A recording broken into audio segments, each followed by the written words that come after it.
Look, you ain't gotta get mad when you lose fights, when you burn out all your guns and lose both flights. Rip drones with the geckos in the cargo, learn from mistakes that you made, it ain't high, yo. Fucked up, man, I should've been sunside. Got me isolated, yup, finna take shots. Get your transversal up for me one time. Blood for the blood guys when the sun shine. I'ma burn up and go reshift. I say good fight, I won't talk shit. Okay, I'm lying, sometimes I talk shit, but I'm trying to find a state of mind to keep me in line.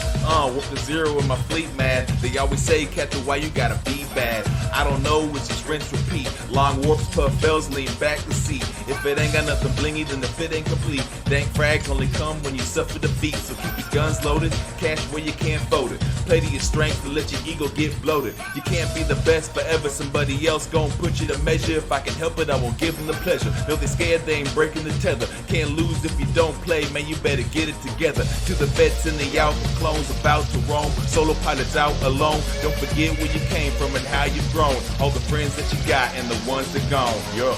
To the vets in the alpha clones about to roam, solo pilots out alone. Don't forget where you came from and how you've grown. All the friends that you got and the ones that gone. Yo.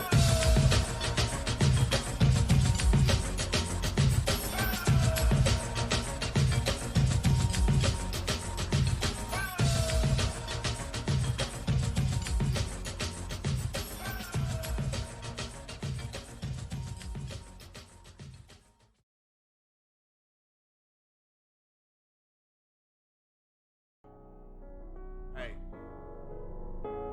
it's been a while. Hey, you know what I'm saying? Hey, hey, hey. Fuck the plan, decloak with them hams. Who said I don't throw hands? Well, this your man's. Well, he chopped up like the weed smoke through my fan. Here's your loot, I'ma drop that can. All these modules fucking bland, homie. See you talk a lot, walk the block like you was the man, homie. But when they run up, we gon' see if you gon' put your fucking gun up or beat them feet. I'ma burn out everything, wish I could heat them links. Dirty how they had you done up, this is CPT. And I'm coming to you live from the place to be. Hey, somewhere out in space with a face to sing. A lot of sides of the ones that claim to be G's, that claim that these streets in space lay siege. My technicians hard at work in my facility. On the ships that these shits claim have unengageability. When my lost males disagree. And you ain't doing damage out here dissing me. And if you match the trends, then you hitting me. But if you talking noise, then you missing me. So when you pull up, they surprised. Tried to tell them, thought you lied. Now the auto cannon flash, just reflecting off their eyes. Stupid game, stupid prize. Are you dead or alive? Hey, hey, hey, hey.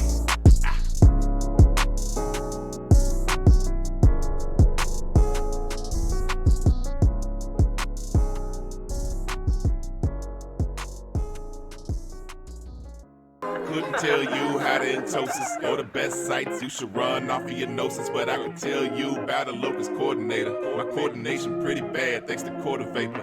Ain't no hate, say what's up every time they come through. I've been sitting pretty good, man. How about you? I hope you stay composed, be collected, be cool. My reps keep going long as I got a few. Hey, 3200s, 25 lighters, 25 huggers. Think it's time to retire.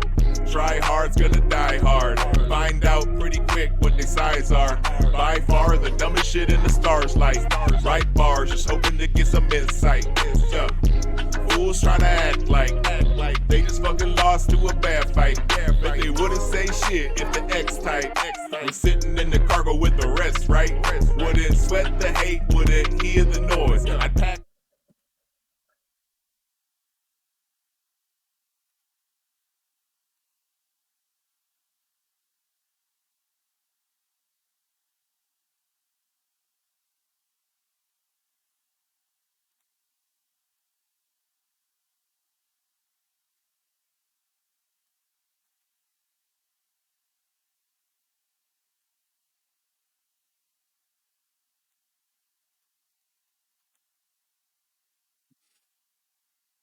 I muted you.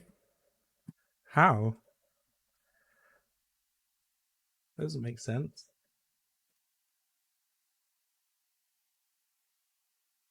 Oh no.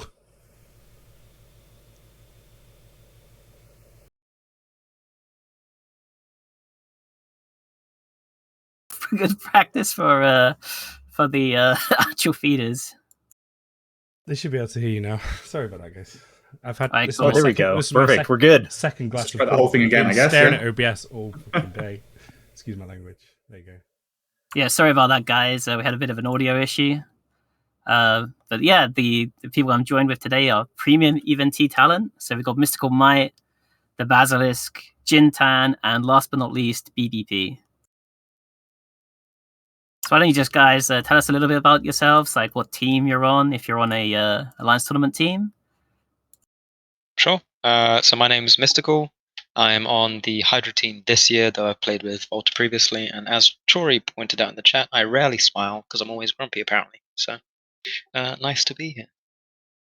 Yeah, I'm Bazza. I was on the Snuff team, I think two or 3 years, a couple of years ago, before the AT died, and then came back, and now I'm part of Baltram's Hidden Leaf Village Ninja Assassin Squad esports team.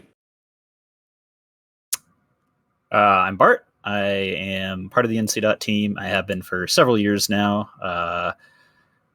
Yeah, that's about it, I guess. Yeah, I'm Jin'Taan. I've commentated 3 Alliance tournaments now, and I am flying as part of Foxholers this year. Cool. So the feeders start tomorrow at 1400 ETH time, right, Bay? See, I can only do one thing unmuted at a time, apparently. Okay. I'm just being terrible. Yes, 1400 UTC is when the first matches will be live about 10-15 minutes before then. Yeah, can't wait. Yeah, so there's a few differences between the feeder rounds and the actual tournament. We're not going to be seeing any flagships because the feeder rounds are taking place on the Thunderdome server. There's also only going to be 2 blind bans instead of 3. So that means at minimum there's going to be 4 bans, or at worst case there's going to be 6 bans, whereas in the actual AT there can be between 6 and 9 bans. So a little easier for the teams, and you also don't need to buy out a bunch of stuff in Jitter and panic buy stuff. You can just spawn everything on Thunderdome. So hopefully that means that teams don't have to be, quite as panicking as they would be on TQ. Yeah, there's a couple of other major things that are really helpful with TD as well, in that all of your players will have maximum skill points. So that means that there's not really any advantage that bigger and older teams really get in Thunderdome in terms of actual stats. It all comes down to piloting 100%, and that's something that makes the feed around super interesting to me. Is it's a completely level playing field, and you very, very rarely get that in EVE Online. I was going to say, you mentioned that it was easier than perhaps the TQ variant, but it is a best of ones only, right? So if you get cheese, there's no take 2. That's that. You're out. So it's definitely still scary for some of these teams, even if they don't have to invest anything beyond the Plex. Yeah, another advantage though, right, is that you can spawn any skin you want, so you don't look like a complete pause when you don't have any skins. So that Rain can berate you for as long as humanly possible. So looking at the bracket, I think there's what I've sort of determined as I guess I'd sort of class them as 3 different kind of categories of teams, where you've got teams who've got Alliance Tournament pedigree in the past, and you probably would expect them to either be in the main tournament or get to the main tournament. You've got teams who maybe haven't got much tournament experience, and maybe, the feeder tournament, they maybe didn't put too much into the silent auction, expecting they wouldn't, they might get a bit of cheap experience for just 2,500 plex. And then you've got potentially this third category of a few teams, of which Bart may be a member of teams who probably should be in the Alliance tournament outright, but maybe are either particularly ballsy regarding their conviction of being able to get through the tournament, or severely underestimated how much the silent auction would cost. So, that remains to be seen. Credit if they thought they were surefire getting through, and disdain if they were, if they don't get through. Yeah, well, it's pretty expensive to get in, though, right? 27 billion ISK. I know that's not much for the more experienced Alliance Tournament teams. It's still a decent chunk of change. Yeah, and of course, every team in the feeder tournament gets their unsuccessful silent auction bids back. So for every team in this feeder round, it's just going to cost the 2,500 plex.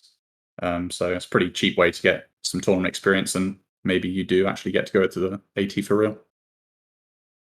Yeah, so talking about the brackets and the teams, what we're going to be doing is we're going to go down the schedule and we're going to talk about the different teams.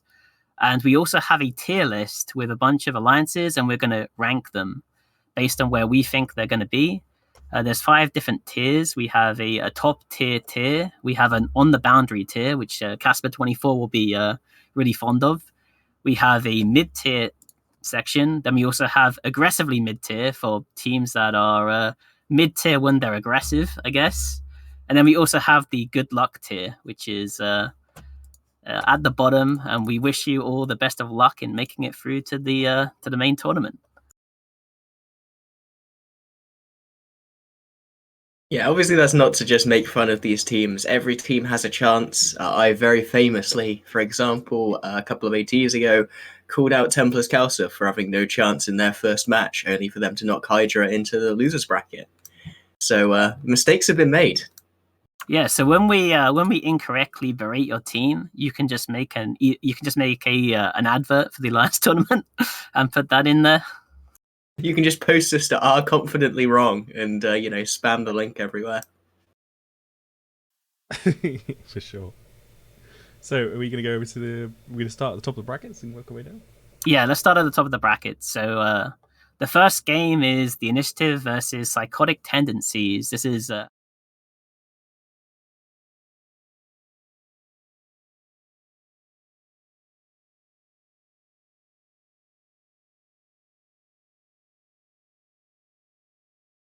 pretty well. I believe they won 2. You could. I just forgot to add your microphone to the other scene. Carry on. Okay, yeah. So we'll start that again then. Faye's having a few issues. It's cool. It's been a long day. Yeah, so the Initiative is a respectable mid-tier team, in my opinion. They placed top 16 in the Alliance Open. They won 2 games, lost 2 games, so pretty respectable record, in my opinion. In Alliance Tournament 16, they made it to the top 32. I think they had a similar record where they won 2 games and lost 2 games. In the top 6, in the Alliance Tournament 15, though, they actually placed in the top 16. And on top of that, they actually got a major upset. And in fact, if Hydra Reloaded didn't get knocked into the losers bracket by Templars, this would probably have been the biggest upset in the tournament. The Initiative knocked Pandemic Legion into the losers bracket. And that was Pandemic Legion coming off the back of coming second place in AT14 and almost winning it. Oh, I remember that match. It was a really good one. Wasn't it like Armor Control Mirror or something? No, that was PL versus NC. But there was a really good match. I recall that being great. Yeah, so do you guys agree? Do you think Initiative is mid-tier? Are we all settled on that? Something I've been doing is always when I've been practicing for this tournament is I've been taking a look at rookie help, just seeing who else is online. And I swear to God, I always see at least 10 Initiative members in that chat during EU Prime Time, always doing something. I don't know if they're doing open scrims. I don't know if they're just doing internal stuff. But by God, those motherfuckers are active. Yeah, I'd go with mid-tier. I think that's reasonable.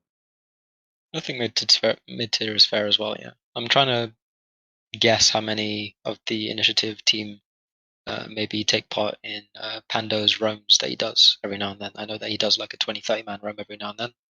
And they seem to do really well. So if any of those guys are involved, they definitely got enough skill and attentiveness to perhaps perform well in the tournament.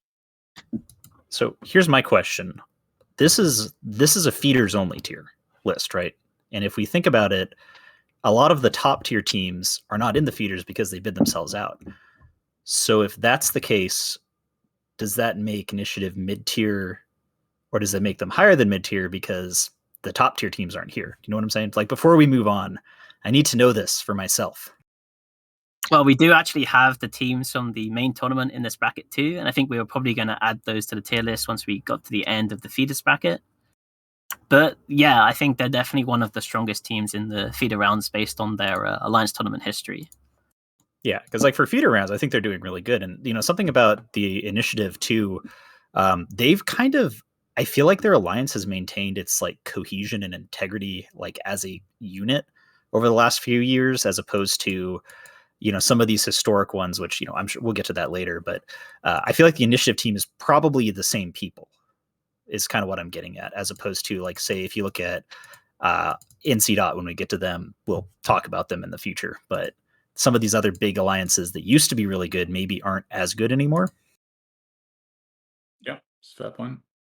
Yeah, I also heard that I think some of these initiative players were on the Gundra Reloaded Anger Games team, which came in third place in the Anger Games. They won one of the 6 slots to just completely bypass the silent auction. So if that's true, then definitely can be some pretty strong players on their team. So moving along to psychotic tendencies, aka Tissue. Jin, why don't you tell us a little bit about Tissue? Yeah, so Tissue are they're active in a wide variety of space, and they take part in a wide variety of activities. But one of the core principles of their organization seems to be making as many other people mad as humanly possible. And you know what? On a certain level, I can applaud that. In the previous Alliance tournament that they took part in, which was an Alliance Tournament 14, they managed to go 0-2 before being kicked out of the tournament with a final loss.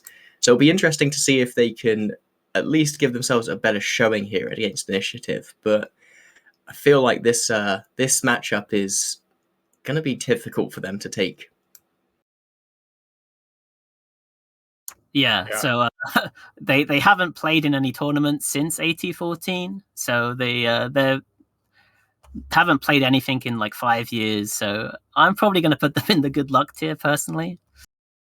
Yeah, AT14 was now 5 years ago. So obviously there's always for all these teams, like we said, there's a chance that the matchups could have changed. They could have totally different members, but I mean, we can't put them anywhere other than good luck, really, based on hypothetical. Maybe they have some insane squad. So yeah, sorry, Yeah. Tissue.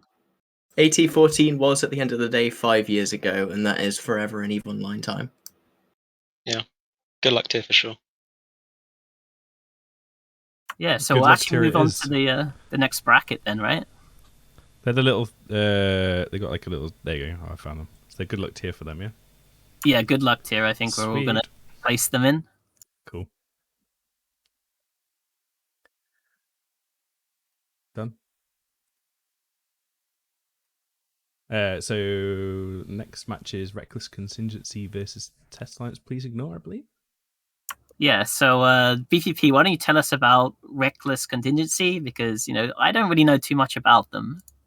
I also have absolutely no idea who they are, so I'm going to read this super intelligently and very high tier thing that says that Reckless Contingency has never played in an Alliance tournament and are also a member of PanFam with sovereignty in cash.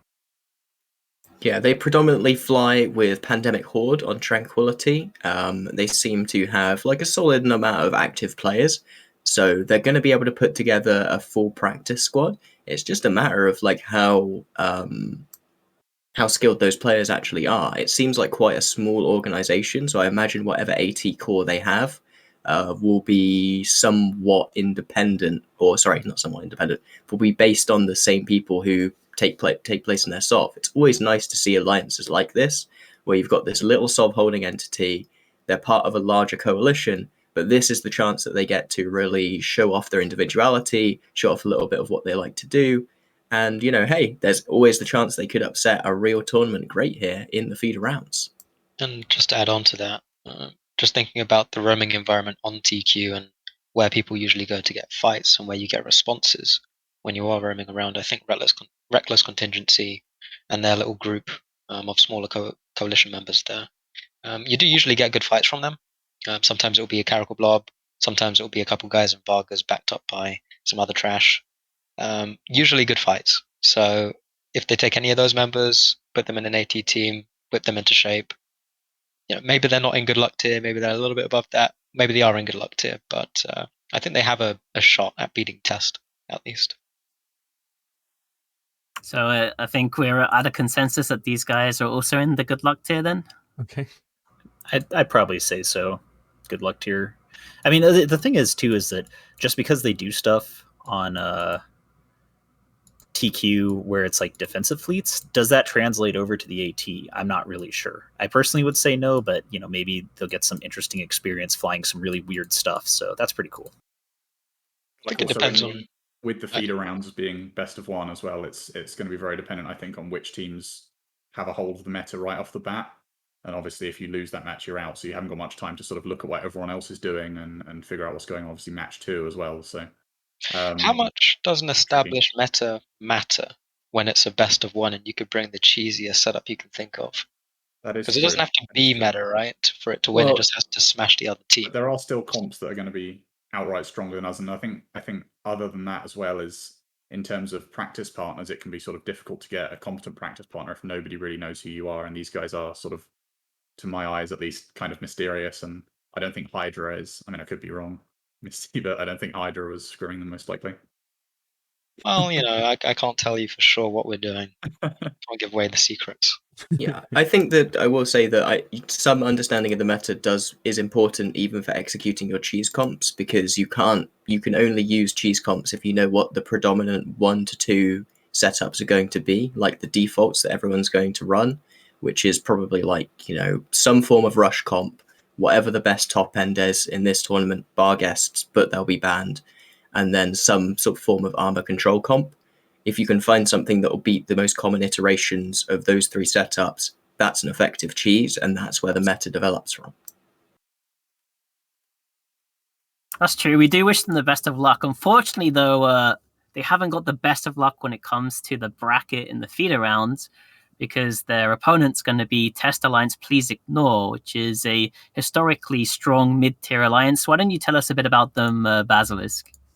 Yeah, so Test Alliance have, unlike a bunch of other null alliances, traditionally actually put up a pretty good fight in alliance tournaments, so they're definitely not at the bottom of this tier list here. So history-wise, they placed top 6 in the Anger Games, which is obviously a very respectable finish. They placed top 24 in the Alliance Open last year, and they placed top 16 in both of the last 2 alliance tournaments. So those are decent records across a fair number of competitions. So it's a decent performance for sure, and yeah, I expect to see good things from them. This is one of the teams I would probably say are probably most likely to get into the AT for real. Yeah, Test do have a very respectable record in the Alliance tournament. They're normally a team that we say, if you want to get into the top 8, you have to beat Test, because they are just one of the strongest mid-tier teams. So I think I'm going to place Test in the mid-tier. Do you guys all agree with that? I think that's fair from previous performance, yeah. I think if we're including every alliance top, like all the teams in the actual tournament, I think mid-tier is fair, but if we're just doing feeder teams, I think they're on the boundary.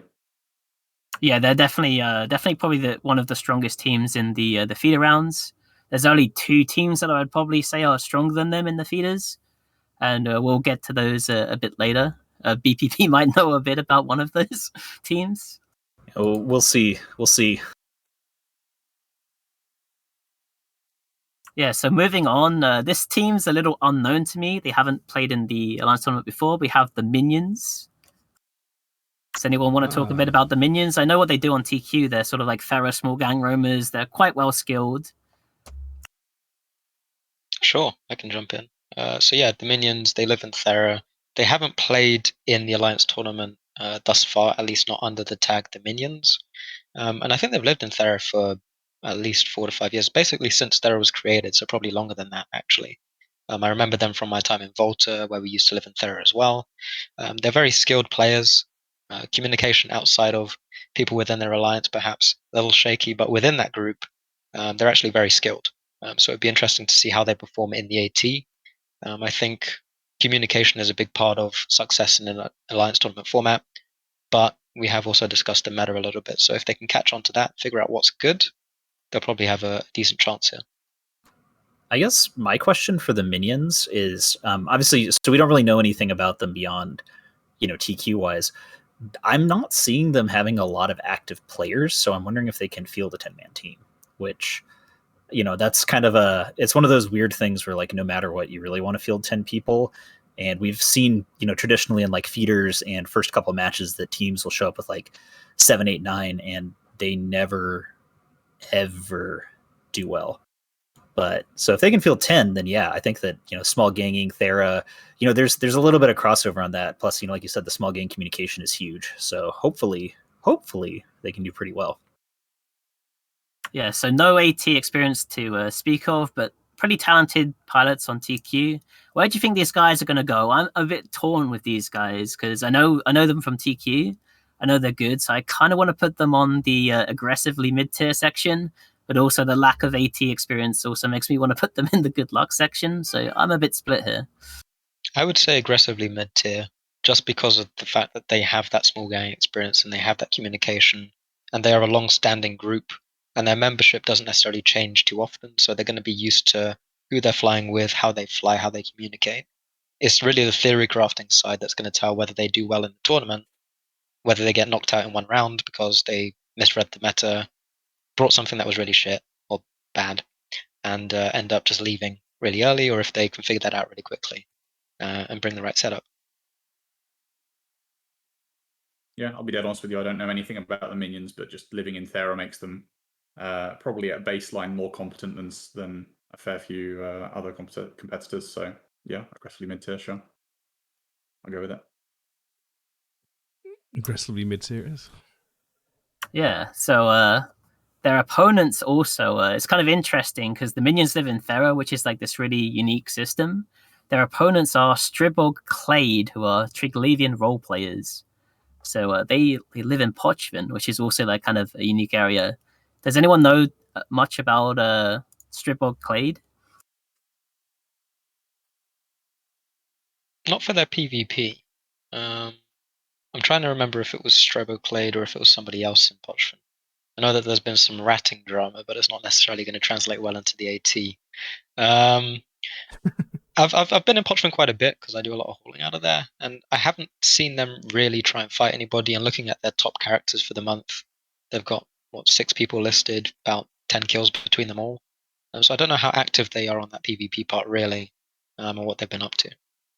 One of the interesting things would be to see how they use their reputation as Triglavian role players. I know in the past, teams like Ushra Khan have used their reputation as Mimitar role players to bring all Amar setups in order to trick people trying to bring UCM comps. And there's a lot of kind of mind games you can use. And in a single elimination tournament, that's the sort of thing that can be really beneficial. If you force your opponent to always bring something that can handle a Triglavian setup, and then you bring something that is nothing like a Triglavian setup, that might be how Striborg Clade end up winning this matchup.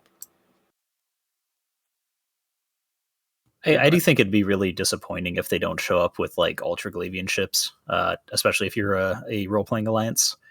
So since we don't know anything about them, like if any of them are watching and you don't show up in all Triglavian ships, you will have disappointed every single person who watches the entire tournament at the same time. All of them. Bring Ikatursus. I'm sure they're good. Yeah, so I think with that consensus, I think we're probably putting them in the good luck tier here. Yeah, Yeah, I'd feel I think somewhat so. bad doing it, but yeah. I'm not super familiar with their logo, but I'm guessing it's this triangle right here. Yeah, it's the Triglavian triangle thing. Good luck triangles. But yeah, I think they definitely have a shot at killing or knocking out the minions, just because both of these teams have no Alliance tournament experience, so they have a pretty fair matchup, I'd say. Even though the minions probably are maybe a little more tight when it comes to PvP on Tranquility. We have the whole bracket on the stream below. Yep, I just popped it up so Okay. people can talk about the next match, which Okay. is Yeah. Kitchen Sinkhole versus Mysti. Yeah, so Kitchen Sinkhole is a new alliance, Dark Venture Corporation, who have been, they're a C2 wormhole PvP group, I think. They have a nullsec static, so they're kind of the standard wormhole Roma dudes. It is their first entry into the tournament. Does anyone else know anything else about Dark Venture Corporation or Kitchen Sinkholers? I think they're one of the C4 ones, aren't they? I feel like. I think they're in a C2 with a nullsec static. Oh, okay. Well, they definitely do actual wormhole PvP. I know there's a lot of C2 nullsec static people that just kind of just gank people. So that wormhole PvP, I don't know, like this sort of limit of having only a couple ships and the fly kitchen sink stuff might be really good for them. Obviously, I don't know if they're any good or not. They seem to be not particularly terrible, and Twitch chat is saying nice things about them. So using that logic, they're probably god awful bad. But looking at their kill board, I mean, they seem to, they're taking some interesting fights and winning them, which is pretty cool. Like ones that honestly they shouldn't win, which means they clearly have good communication. Yeah, it's always interesting seeing alliances like this, just people who've just popped up out of the ether and you have no idea what they're going to end up doing in the tournament. There have been a lot of these. You've got to remember that it's basically been 3 years since the last open entry tournament. And that means that we don't have a great read on it, all of these teams. I only wish that we had betting lines open, because by God, that would tell us something. Yeah, so Bazza, as our well, I guess we need to rate them first, right? Yeah. So I think probably the good luck tier, I think, for kitchen sinkhole. Okay, you're gonna have to help me out here. Which logo are they? Okay, so they don't actually have a logo, so they have a corp logo. Which is okay. I'll look it up. It's a then. bird. It's the raven, I think, on the 2 swords. The blue one in the bottom left. Yeah, next to RMT and Hidden Leaf Ninja Assassin Village Squad esports thingy-majigger. Got it. So they're going good luck, right? Sorry. Yeah, I think we're going to put them in good luck. Maybe aggressively mid tier, but I don't quite know them, so Good luck. we wish them good luck. They don't have any tournament experience, but they could definitely come out ahead. So their opponent, you're a low sec resident Bazza. So do you know much about Moist Alliance? Right, actually, I know that they failed pretty miserably in the previous 2 Alliance tournaments, which is obviously not a good record to have. It's not a good look when being rated on this show, unfortunately. So yeah, not good. However, looking at the bracket as a whole, one of the past 4 teams, the Minions, Strubog Clade, Kitchen Sinkhole, Moist, will be making it into the actual Alliance tournament. So judging by the fact that we haven't really got a particularly good read on any of those teams, it is, anything's to play for. You haven't been matched up against Exodus first round, which we'll get to later. You've got a good chance as anyone else, so good luck. Yeah, so they actually entered the feeder rounds in AT15, and unfortunately they weren't able to successfully get through them. That could be a positive, though. They do have some experience in dealing with this brutal format. Yeah, that's true. Well, so here's the question with that: does losing a bunch give you is that better experience than never having lost before? I think it probably is. Like, definitely having some level of experience is probably, even if it is you being a top 64 team in the Alliance tournament, is probably better than just never playing in the AT at all. I suppose the next question is, are any of the next one?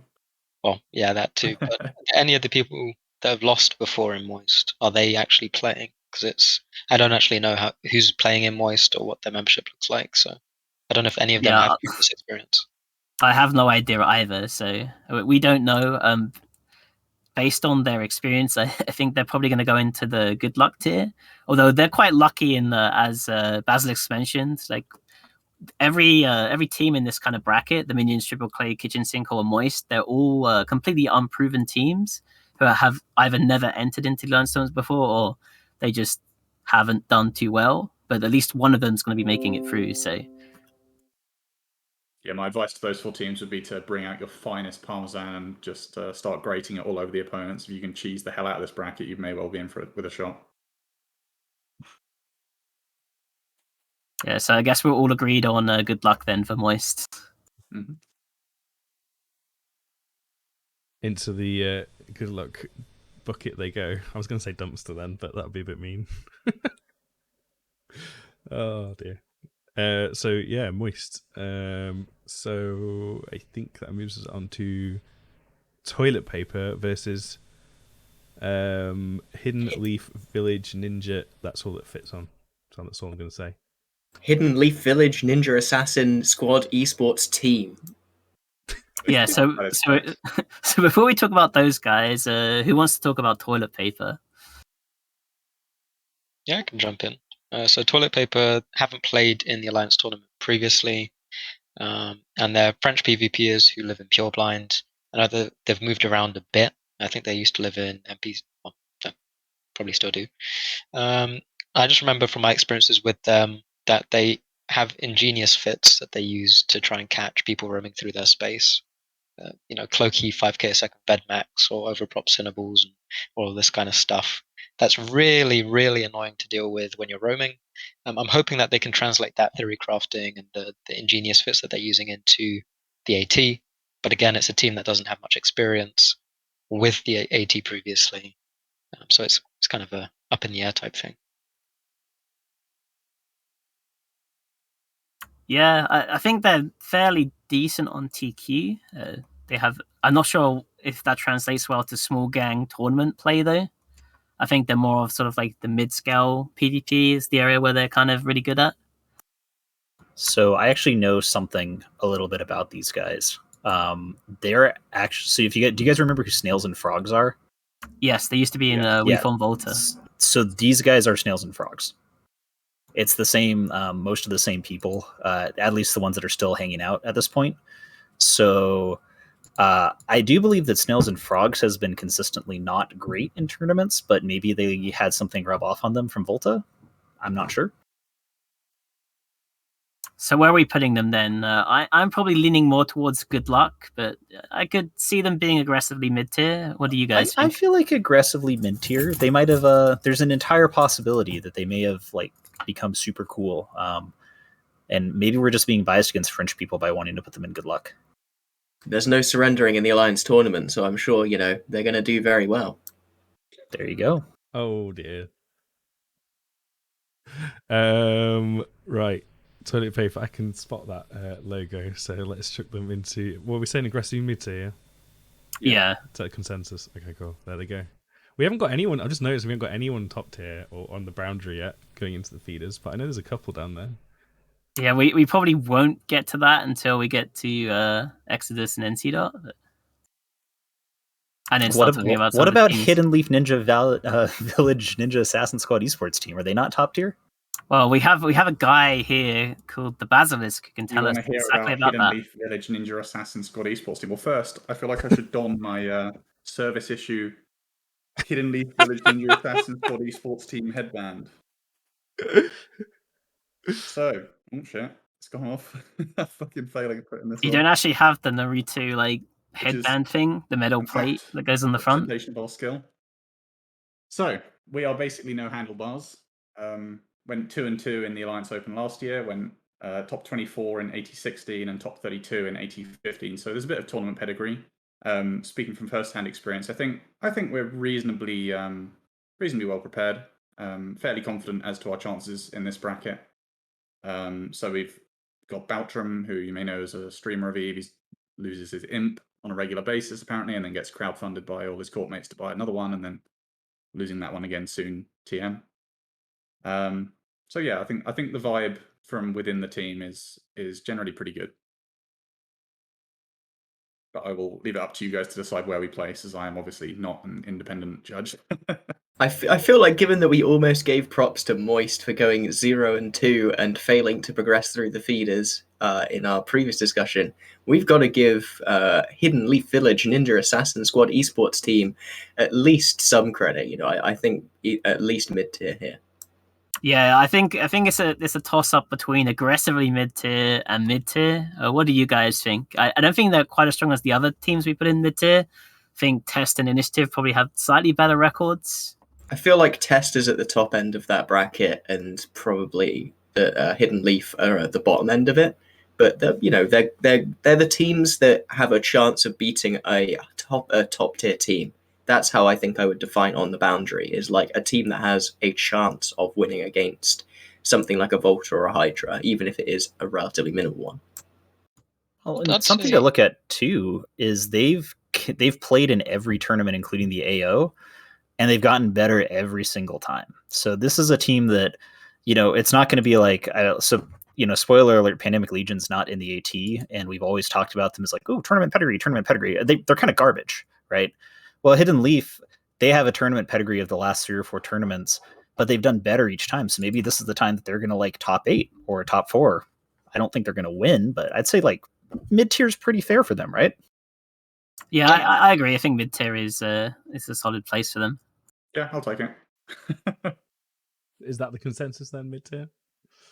We'll see if they can break out some jutsus and make it out of the bracket. Yeah, we got whatever it is. I don't know. I'm not a weeb like the rest of these guys. I don't know. They all named their characters with. It's your team, man. It's not You got to binge watch all like how many? No handlebars, man. I preferred Same Great Taste and 420 MLG Twin Turbo 3000 Empire Alliance Reloaded. It was far catchier, but you know. I was gonna say you got to like binge watch like 600 anime episodes of Naruto or how many there are to catch up on the lore. They all seem to be into it, man. I don't know. I must be missing something. I don't know. Have they been making you game with like weighted armbands so that you can gain the strength to do everything perfectly during the real game? They make me fly with all my guns ungrouped just to like practice. Get in the habit of pushing buttons on my keyboard rather than clicking the modules. So. Right. So I guess we'll move on to the next game then. Get rid of this stupid headband. So yeah, I think between Hidden Leaf Ninja Village and Toilet Paper, I think Hidden Leaf have the edge, but I think Toilet Paper does have a chance. But moving on to the next match, we don't really know too much about these teams either. We have Rusty Hyenas Clan versus Platinum Sensitivity. Who knows much about Rusty Hyenas? I know they're Russian wormhole PvPers, but that's about it. I know that they're the team that they actually accidentally disbanded their alliance a day or two ago, which is actually really difficult to do. So I'm not sure how they pulled that off. However, I do also know that CCP has said, it's all good, we got your back, and so they're still going to be able to play, but if you look up the Rusty Hyenas Clan Alliance, it has been disbanded. They're still going to be able to do it, though, because it was a total accident, apparently. Yeah, so does them accidentally disbanding their alliance, like 5 days before their matches in the feeders, spell good things for their tournament run? Well, as we all know, mistakes in the alliance tournament could not possibly be in any way devastating and ruin your run. Yeah, so I don't think we know too much about these guys. So I guess I'm probably going to put them in good luck. I mean, on Z-Kill, they look pretty competent. So maybe they could be aggressively mid-tier, but then the fact that their alliance disbanded makes me want to put them back down into good luck again. I feel like we should default to good luck unless proven otherwise. Yeah, but also, I mean, we need to sort of differentiate between teams. There are quite a lot of teams in good luck at the moment. I mean, the other tiers do exist for a reason, but yeah, it's hard to put teams in the other tiers without knowing anything about them, without it just being a dice roll. Unfortunately, we weren't allowed to put a tier in that was literally, who are these people? We don't know them. Because that's kind of offensive.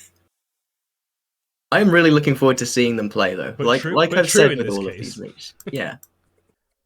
All right. I'm assuming that they are this icon here, which looks like a Rusty Hyena. Yeah, they don't actually have an alliance logo, and their alliance disbanded. But I just put a Rusty Hyena skin in, so for them. So nice. Yeah, and they're up against Platinum Sensitivity, I believe, who I think they played in the Anger Games. It says they got top 24. How many teams were actually in the Anger Games? 32. So I believe they won a game and then lost 2, or they won a game, lost 1, and won 1 to get top 24. Okay, so they have like some degree of tournament experience then, even though they're kind of someone who you really haven't seen before, which is kind of cool. Yeah, they're actually Japanese PvPers. So their Anger Games team was JP Small Gang Community, which is just Japanese small gangers. There's remnants of their team that were actually part of Samurai Sold Out in Alliance Tournament. Those guys did relatively well. They Yes. they reached the top 32 in Alliance Tournament 15 and 16. Yeah, they did pretty well. They're also some of the players on that team. I believe there's. I know one of them is called Nightcap. I know a few others. They have done really, really well in the Abyssal PvP arenas.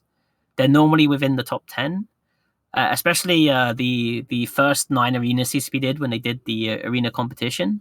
A lot of them were in the top 10 for a lot of those arena formats. So they've definitely got a lot of competent. I would say they've definitely got some, maybe not tournament pedigree, but they have a lot of good things going for them to the point where I think they could be mid tier, if not aggressively mid tier. Yeah, Well, I think would say just taking aggressively Blight mid-tier. puts them aggressively mid-tier. Yeah. Yeah, so we don't know quite who they are because it's a new alliance and different Japanese players be moving around inside of it. I feel like But- also the AT is like, oh, it's the AT, it's the CCP tournament, who everyone wants to be a part of it. Whereas if you're like actively searching to be a part of the Anger Games, which is it's still a totally legitimate tournament format, but it's not like the official CCP one. You've probably got some kind of pedigree behind you. You definitely are going to have to help me out here. Which icon did you use for this suit? Okay, so you probably don't know this, Bay, but there's it's the anime one that's like at the bottom right. I just used This one. Yeah, it's called Star Platinum or something. It's a JoJo thing. I don't really know. I definitely It's didn't know it's that. a stand.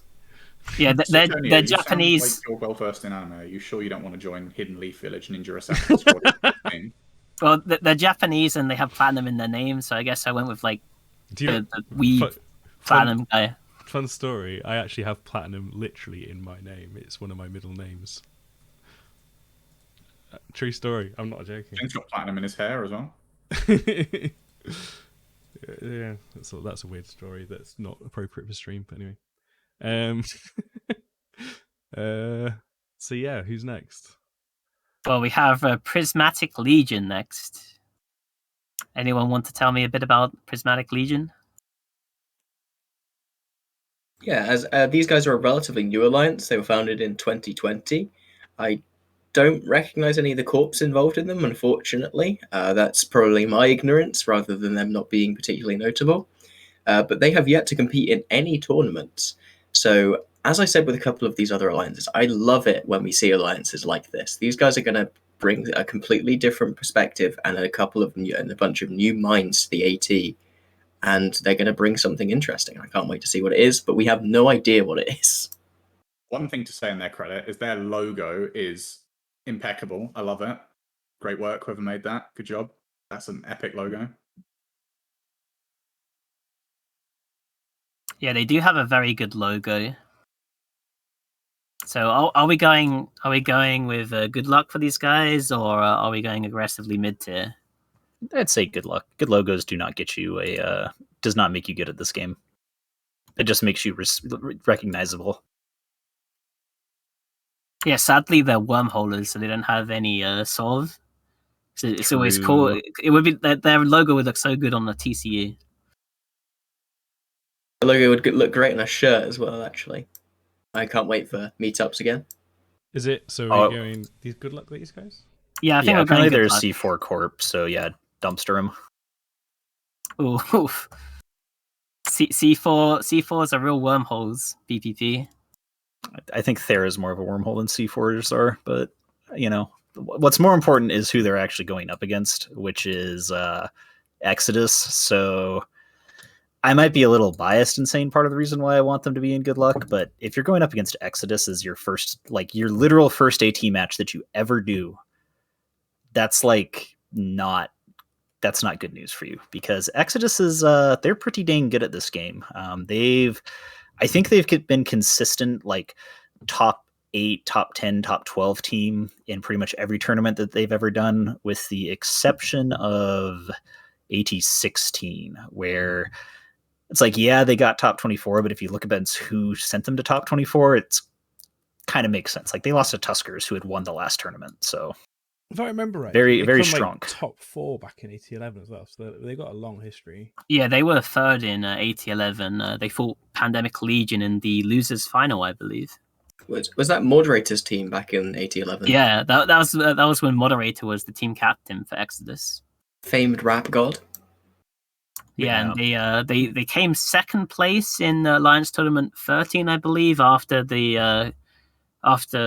Warlords and Camel Empire got DQ'd because they were fourth place. I feel like Mysti could give us some insight on their current roster. On Warlords roster or Exodus? Exodus. Okay. It's not all about Warlords. Well, it was just mentioned, but I know a little bit about the Exodus roster. I know there's a couple returning players who I used to fly with in Amar Faction Warfare space who were really good, fantastic people. And I believe they have a new addition or perhaps a returning member as well in AP as the team captain this time around, so not quite moderator, but I guess a stand-in, who did play second with the Warlords AO team. Which, it was interesting to have AP on the team. And I hope that he can bring his vagabond love to Exodus and maybe it pays off for them. So you'd say, like, on the boundary, definitely. Would we say that they're top tier? That's kind of the question here. I don't think they're top tier in my opinion. I think that's kind of reserved for teams that I would expect to be in the top 4. But because things have moved around a little bit, and they didn't actually take part in the Anger Games or the Alliance Open. I know Aurus was on the Warlords team during that time, but there's, even though they have like a very talented roster, I don't think they've shown us anything super strong recently. So I think on the boundary is probably where I'd put them. I think they get on the boundary just from name recognition, to be honest. All other things aside, you hear Exodus, I think you think great team, have a chance to win if they play their cards right and they get a really good bracket run, basically. Also, so I'd say on the boundary. Big fan of CCP Rise, I've heard as well, those guys. Yeah, they really like CCP Rise's bike pictures for some reason. Go Google Exodus Alliance Tournament advert. You'll see what I mean. Minority, but I think Exodus, I would probably put them top tier. I think if out discounting like all the finalists of the past couple of years, I think if you were going to bet on any team to make it into top 8 or top 6, I think Exodus would be a fair shout to put some money on to say. I mean, not that that's allowed or anything, but yes, I think they're at CCP allow betting. Yeah, definitely. If we're talking about the feeder round specifically, I think they think they're probably the best team or the second best team, depending on how you rank NC Dot versus Exodus, because those are the two giants that are in the feeder rounds, in my opinion. So, like as a bigger picture, I personally would put them on the boundary. But if we're talking about just the feeder rounds, I think they're top tier for sure. Yeah, this bracket is like the opposite of that earlier bracket we had with Stribal, Clade, and all those sorts of teams, because this is like Brave Collective, Exodus, Bright Side of Death in one like section, and only one of those teams gets to go through, I think. Yeah. Are we going on the boundary for Exodus, right? That was a consensus. Yeah, we're going on the boundary for them. Okay, cool. Dude, you know what I love about the AT? This is probably the only place that you're going to put Brave Collective and Exodus in the exact same like tiering, you know what I mean? Not saying anything bad against Brave, it's just we have like a super small gang low sec alliance versus a big null sec alliance. But Brave, I guess I'm skipping ahead. Next match, Brave Collective versus Bright Side of Death. Okay, so Brave they've like consistently gotten top 8 in the last couple of tournaments, which is crazy. Yeah, they have a really, really good logistics pilot in Yukiko Kami as well. I assume he's still playing, but he has been excellent at executing for them over the past couple of tournaments. He's only gotten better with experience. It's one of the teams where we really do have a star player in that sense, much as like Starfleet Commander and Reload. I can't wait to see them play again, because one of the big disadvantages they've had historically is that they've not had access to any Alliance tournament ships. And in the new rule set, Alliance tournament ships are no longer something that you can bring in a actual main AT run. And I'm really interested to see if that gives them what they need to get a final, an actual AT ship placing position, because I think they have the skill to do it. I think Brave is probably going to be one of the better teams that we look at, just in general, looking at the different teams included in the tournament. And just thinking back to the Warlords run in AO from my own experience, Brave was probably one of the teams that gave us the hardest time in the match out of all the teams that we faced in that lower bracket run. So I definitely think that out of everyone that we're looking at, Brave probably fits the upper brackets that we're talking about. Yeah, and also fun fact, CCP Aurora was actually the captain of the last Brave Alliance Tournament run, right? Yep, right up until the Streamfleet Showdown Invitational, where she captained the Brave team for the last time and then joined CCP and kept the tournament scene alive once again.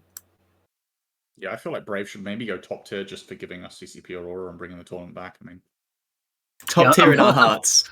Yeah, top tier in our hearts. Unfortunately, CCP Aurora is not a legal pilot for their team anymore, so I think this is kind of a split for me. I don't know whether to put them on the boundary or mid-tier. I think that if we put them on mid-tier, they're probably the strongest mid-tier team there. If they're on the boundary, they're probably on the lower half of on the boundary, but they still probably deserve to be there. So what do you think? I think lower half of on the boundary is probably fair, yeah. I would have said higher end of the mid-tier, because I think they are an excellent team. I know that their AO performance was really strong as well. But I don't know if they're quite Exodus level, for example. I think they might be just a bit below that. Yeah, I think looking at Twitch chat, very important thing. Somebody's saying that they've lost a lot of members, so Yukiku's still there, but pretty much no one else is, which I think that kind of demotes you down a level. So I'd also say mid-tier, like top end of mid-tier, but mid-tier. I'd just like to shout out to Eve Darko, who says, "When will you rank the Alliance adverts by tier?" That's not bad. That I would actually really enjoy that show. So mental note, we should do that sometime. Sounds like a plan to me. Okay, so we're going. So the general consensus from that was mid-tier. Mid-tier, I think, but probably the first team on the list there. Can I do them? Oh, I can put them in order. Cool. There you go. They're at the front. Nice. And they're up against Moist. Oh, a Bright Side of Death, actually. And BSA, this is actually probably going to be one of the most brutal matches, I think, at least on the first day, because Bright Side of Death are also a really good team. Who wants to tell me about Bright Side of Death? Yeah, Bright Side of Death are an alliance that I have a lot of experience fighting on Tranquility. They're Russians. They do a ton of small gang to sort of like medium gang stuff. The 10 to kind of low 30s, maybe 40s kind of size. And they're exceptionally good at kiting individually and using recons to screen for themselves. And those are all skills that translate incredibly well into the AT. And we've seen that historically. They've always been able to execute kiting setups really well. So it's going to be, like you said, this is going to be an amazing matchup. On top of that, they also have a lot of tournament pedigree. Whilst their run in AT16 wasn't particularly good, they went out in the top 32 to Samurai Sold Out and Of Sound Mind. They came top 8 in the Alliance tournament before that, top 6 in the tournament before that. And they're just really, really good. This is such an intense match. We've got a rebuilding Brave versus BSOD, who I imagine have stayed relatively active. Yeah, we've been scrimming, I think, a couple of times against BSOD as well, and they've seemed very competent and very skillful pilots. So yeah, this is going to be a really, really, really tricky bracket to make their way through of. I mean, if they win this, presumably up against Exodus. I mean, no BM to Prismatic Legion, but that is obviously a tough matchup. Assuming they will face Exodus, that is again obviously a really interesting, really difficult matchup. Yeah, so where are we placing them then? I think they're a pretty solid mid-tier team. They've made it through the feeders before in AT15, so they've definitely made it through feeder rounds before. And again, they were in top 8 last AT, or top 6 even. So I think they're based on that. They didn't take part in the Anger Games or the Open, but I definitely think they're a strong mid-tier team, probably about the same strength as Test and Initiative and Brave. if there's, Mysti, you said that you've gone up against them a few times, right? Well, a few times is probably a stretch. Once Actually, or wait, twice. thinking back, probably once or twice, yeah. Yeah, I mean, I don't know if you guys are saying like, it sounds like they're decent though right now, and also these Russian teams usually stick together, right? Like that's one of the things about Eve. You're looking at it sort of more of a meta level, is that Russian alliances usually have the same people lasting for literally forever. So I kind of almost want to put them in on the boundary, though maybe that's just me hoping for some Russian shenanigans. That's my bad. They won't be against Exodus. Sorry, I've got confused with the brackets. Apologies. They will play Exodus if they make it into the actual tournament. So they think they play caster bouts if they win their game versus Brave, but then the winner of that match plays Exodus in the actual AT. Assuming Exodus makes it all the way through their feeder brackets. So you're not wrong, they will have to play Exodus, but not in the feeders in the Alliance tournament. BSOD didn't take part in the end games or the AO, did they? No, they didn't. That's why there's a bit of a mystery around them. Kind of the same way there's a mystery around Brave, right? Where there's some players leaving. With BSOD, they definitely did very, very well in the last two tournaments they took part in, and people have said good things about them during scrims and things. But they didn't take part in the Alliance Open or the Anger Games, so we don't have like a super recent tournament run for them. I've just received super secret intel that apparently most of their team is now on Dark Side, and it's only the captain pretty much who remains on BSOD. So, all right, never mind. Okay, well, I still think I'm going to put them in the mid tier. Then that's my vote based on their previous performance. I think having the captain as well, like having a consistent captain who knows how to theorycraft, how he's got his process of how he wants to do things, and it's valuable to maintain that. Cool, we'll go mid tier. Yeah. There they are. So look, brackets again. Moving on. Yeah, the next game is the complete opposite of Beltram's Alliance in that it actually has probably the best name in the Alliance tournament. It must be Jelly because jam don't shake. So yeah, these guys finished top 32 in AT15. As Suitonia said, they've got an epic name. I remember seeing their name and hearing their name in previous tournaments as well, other than just AT15, I'm fairly sure. It's obviously a very memorable name. What's not to like? Yeah, and they did make it through the feeder rounds in Alliance Tournament 15 as well, so they do have experience when it comes to the feeders. Yeah, I don't think they've had a particularly good record in the tournament. It says they got top 32 in AT15, which obviously involves winning. I think that means you've won 2 matches, I believe. So I mean, they've got some pedigree, but not a huge amount. So I'd probably go for the lower end of mid tier for these guys.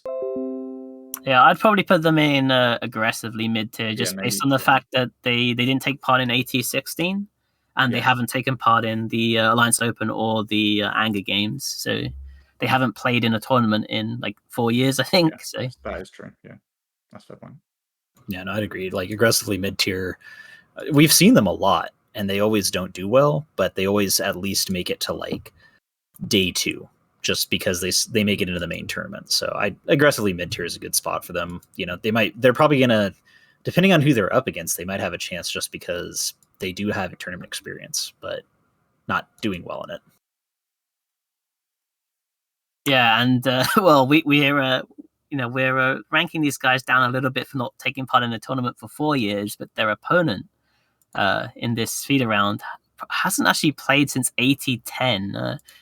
Who wants to tell me a bit about Dead Terrorists? I know they're the wormhole PvPers now. They used to be low sec PvPers back in the day, right?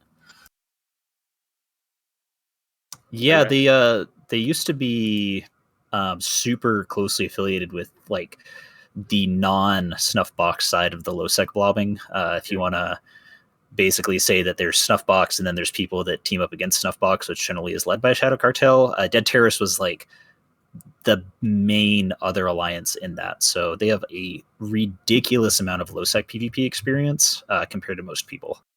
Yeah, I definitely remember shooting at Dead Terrorists and getting shot at by Dead Terrorists a fair few years ago. So yeah, I can vouch.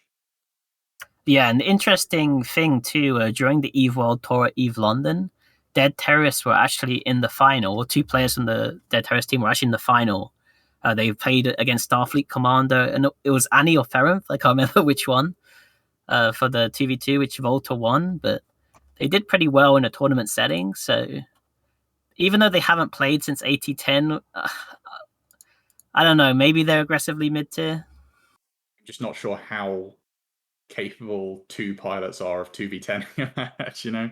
Yeah. I mean, two top pilots, but if the other 8 aren't pulling their weight, then, you know, it's not going to stand for much. But yeah, I mean, there is some pedigree there. If those 2 players are in charge and, you know, making sure everyone else is up to scratch, then it could be a recipe for success. Okay, I'm a bit behind. So where it must be jelly because jam don't shake. Where are they? I think we said they were aggressively mid-tier or good luck. Okay. No, we're saying they're aggressively mid-tier, and then I think we're deciding, is Dead Terrorist aggressively mid-tier or good luck? Jelly aggressively mid-tier because they made it through the feeder round in AT15, so... Okay, they get a little step up. Dead Terrorist, where are you going to throw them? That's what we're trying to decide. So, like I said, they did do very well in the 2v2 at the EVE World Tour, but they haven't taken part in a tournament since AT10. Wow. So we're talking about probably close to a decade of not being in a tournament. So I'd say good luck, man. Like there's a certain point where, you know, tournament pedigree isn't that important, but tournament experience really is. Yeah, I mean, if Band of Brothers reformed, we aren't going to give them credit for AT1, 2, and 3, are we? Absolutely not.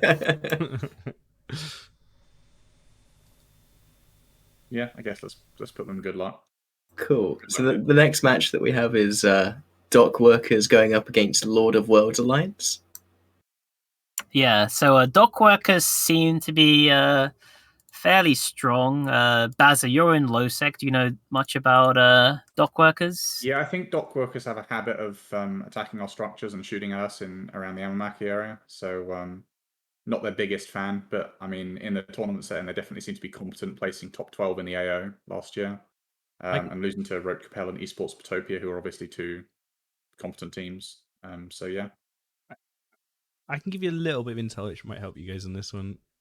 The Alliance Tournament advert that they submitted, it was a good idea, but the execution was bad. So if that's any representation of their skill in the arena, I don't know if that's helpful to you or not. That's probably about right, I'd say.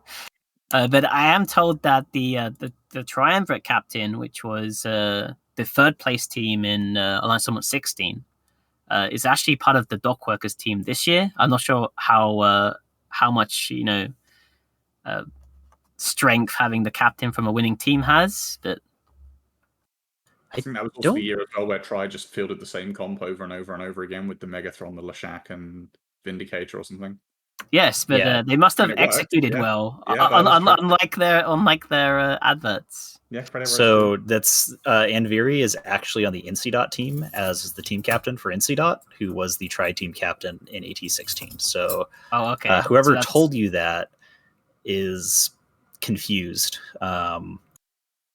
Yeah, so we're deleting that. Delete this. Right, LD. Okay. Yeah, I don't know who who that person is. It's entirely possible. Maybe they have like a co-captain or like some important person, but the 3rd place tri-team captain is on NCDOT as the team captain now. So, spoiler alert, we're not there yet, but. All right, so we just have they placed top 12 in the Alliance Open, which is pretty decent. Like Bazza mentioned, they lost to Rote Capel and Esports Potopia, which are both pretty strong teams. So are we putting them in mid-tier or aggressively mid-tier here? I think mid-tier. I think top 12 is a reasonably strong performance. Strong enough to justify mid-tier. Well, not only is it a top 12, it's a top 12 with functionally the same game as what we have right now, right? So that's a really good sign. So yeah, I definitely stick them as mid-tier. Yeah, I think mid-tier it is going to be then. Done. So Lord of Worlds Alliance are a member of Winterco, and they have done a lot of really interesting stuff. They tried to live somewhat independently down in the southeast for a while. I remember reporting on that. But I have not really seen a huge amount of them in a tournament setting before this. I think this is actually their first tournament, isn't it? Yes, they've never taken part in a tournament before. Yeah, so it's going to be interesting to see how this kind of alliance that's much more focused on large-scale nullsec PvP is going to... Oh, were they in the AG? Oh, they must have taken part on a like one of those like named teams, I guess. Then This is Lord Servant's alliance, right? no, that's not Lord Servant. I thought Lord Servant's was the Ignore me. I clearly don't know. What I'm talking they're about. called Lord, but it's not Lord Servants. Oh, right, okay. I was going to say Fell Heap Challenge posting is. No. Lord Moving Servant was fighting Lord. It was really funny. Yeah, Lord Servants calls them the Pony Boys because they have the unicorn logo. Oh, right, okay. So where are they going to go? I think they're going in Good the good luck tier. Yeah, good luck to you. Seems pretty unanimous. Best of luck. Done. Again, teams, if you disagree with being put in good luck, win, and then we'll hear your arguments. I mean, like Tempest in AT15, when Tempest was going up against Hydra, I think there's even a Tempest advert where every single person just says Hydra is going to win, and like Tempest are just Kaldari role players, and now Tempest are probably the strongest looking team in the entire tournament. So who knows, man? Lord might be, Alliance Tournament 20, top tier. They do have a horse logo, so something dark horse memes, but I kind of doubt it. Well, when you mentioned they have like a horse logo and they mentioned something about FHC, I'm really, really worried. So, Ooh, that's a good call. That's some Idaho searching stuff, which people will know what I'm talking about if they know what I'm talking about. But next match is Seven Sins versus Already Replaced, and Seven Sins we've actually seen a couple times in tournaments, though they've never really done particularly great. I believe that they're like a consistent, they consistently win like one or two matches and then die, which isn't bad. I mean, I don't know. They're getting better. They finished top 32 in AT16, and they lost to two strong teams in Volta and Barcode, and then they finished 24 in the AO, losing to Odin's Call and Initiative, again, two strong teams. So I think actually Seven Sins are probably stronger than you've given them credit for there. I think this is a team that's actually fairly decent. I think they've got a fairly consistent core membership as well. They've been around for a while. They actually have one of our favorite pilots on their team, Toden Rage. It was like one of those, like, I think he was like a hero battleship guy all the time, a lot of matches, and people were like, oh, that's right. He's like one of the like three people in this game who know how to fly battleships correctly. So yeah, you know what? That's a good call. I would that alone gives Seven Sins mid tier in my opinion. That's high praise because the other two people that BBP thinks can fly battleships correctly are his left hand and his right hand. They're separate. Oh god, no, I'm terrible at it. They've people have seen me doing it before in the last couple of weeks. In fact, I think you saw me doing it. So yeah, you still beat us though, so it's fine. Oh. Yeah, I think maybe aggressively mid-tier, maybe mid-tier. I'm a little undecided on them. The teams they lost to, Odin's Call and the Initiative, I would say are probably mid-tier teams.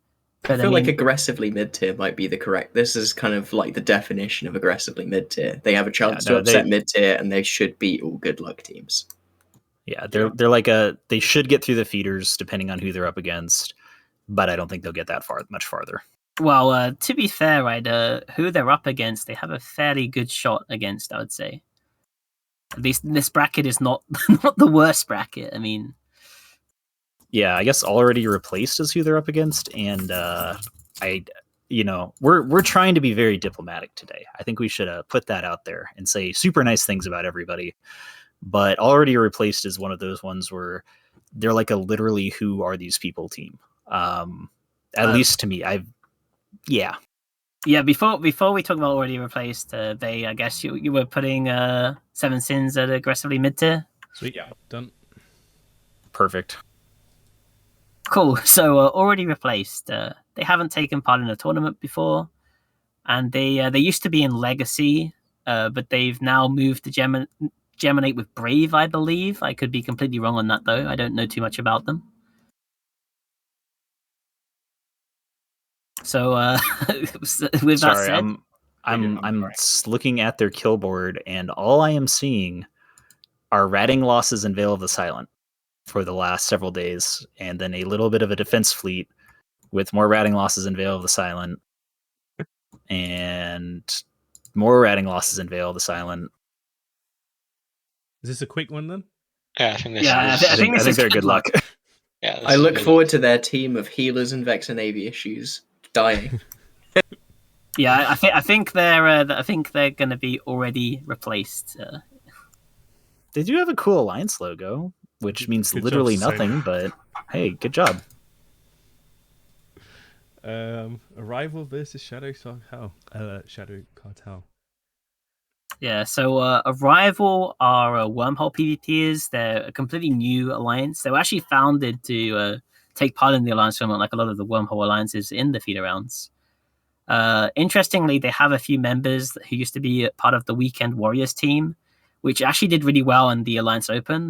They actually knocked Warlords into the losers bracket, and they finished top 6. So, do you know too much about Weekend Warriors, Mysti? Since they put you in the losers bracket in the Alliance Open. Yeah, only that they were better than us. That's enough to get them a high mark in my book.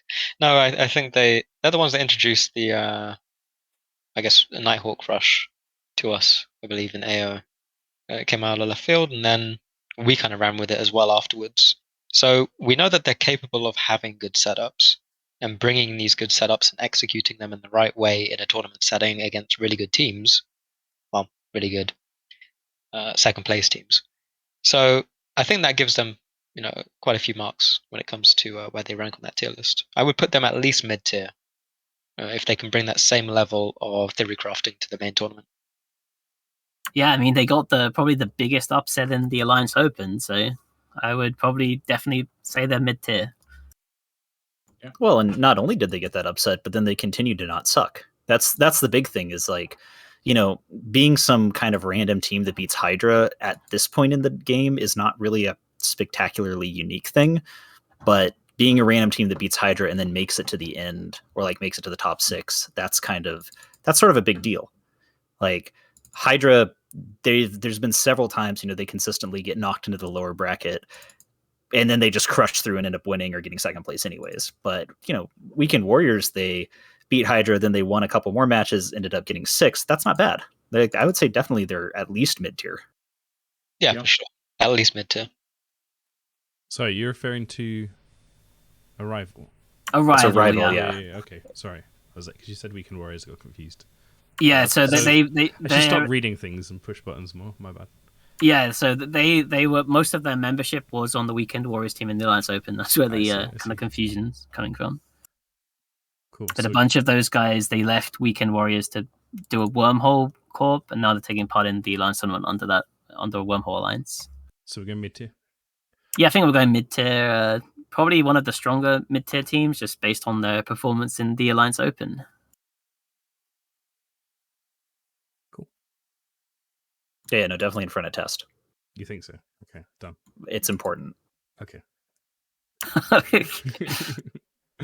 Shadow Cartel.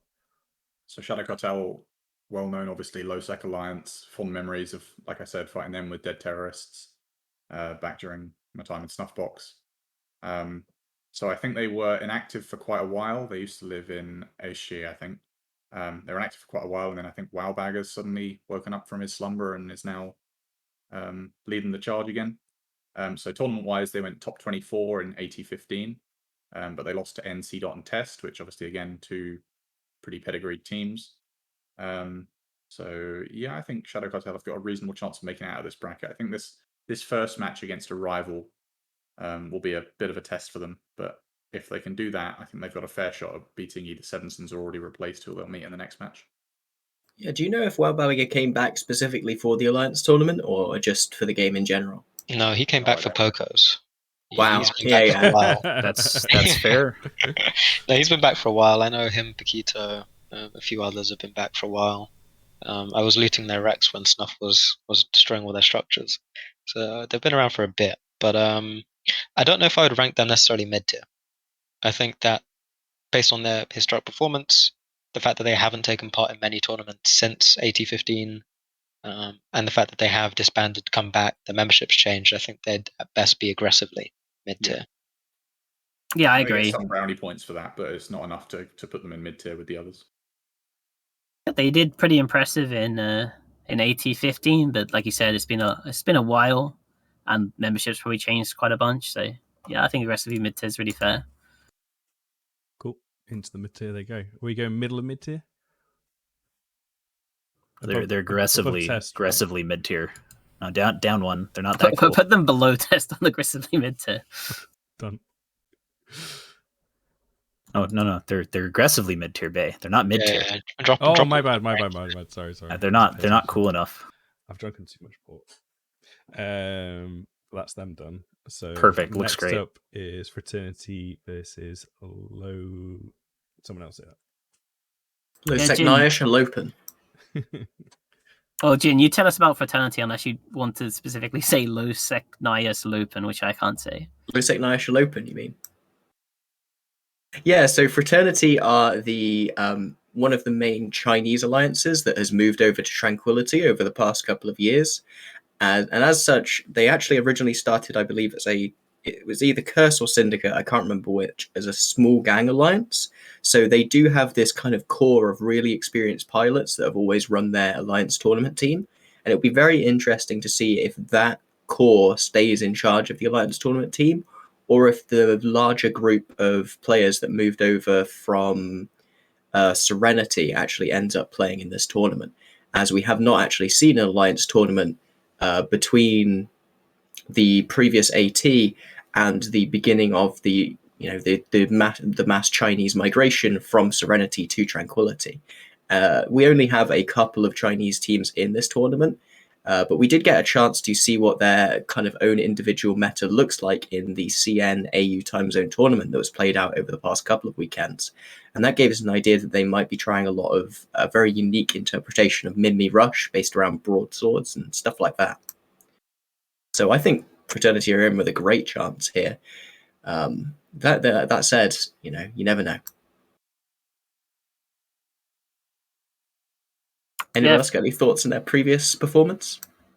Yeah, I mean, they've done pretty well recently, right? They've generally improved their runs, and every single team that's eliminated them from these tournaments, they've always been like higher end, like just strong, solid mid tier teams like Exodus. Well, Exodus is even stronger than mid tier, but like Rote Capel, Brave, Bannerpart, Barcode, Thermodynamics, all of them are not teams that you'd be ashamed to go out to. So I definitely think they're deserving of mid tier. Cool. Put him in mid tier. So Low Sec Naish and Lopen, or LSH as most people will end up calling them. What are your guys' thoughts on that team? Good luck. Yeah, I would no, like straight up, they're literally a low sec ganking alliance that is really good at one thing, which is killing dumb people with supers and titans and blowing up people traveling through gates. So they've never done good in any of the tournaments. They lost I'm not going to say who they lost to because that would be maybe a little bit too mean, but let's just say the teams that they lost to are not good in both Alliance Tournament 16 and 15. So they lost to teams we would put in the good luck, which means they're like a double good luck. Maybe they'll change our mind.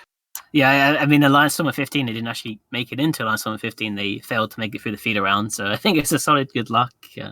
Maybe if there were supers in the Alliance Tournament, they would do better. But yeah, so where are we placing these guys? I assume that we're probably putting these in good luck tier, given I already did it. Or we can move on. It's fine. Okay, so No Vacancy is another Wormhole Alliance. They made it into the top 24 in the Alliance Open. They lost to Templars and a Bannerpart, so good teams. In AT16, they lost to Templars, again, pretty respectable. And Purple Helmeted Warriors, maybe more on the mid-ish tier side. Where do you think we're gonna put these guys based on do all right, but I wouldn't say they're good luck tier because they did okay, and the teams they're losing to, they've beaten at least one team, so they're either aggressively mid tier or the higher end of good luck, in my opinion. I think aggressively mid tier is more fair. I think putting them in good luck is a bit harsh.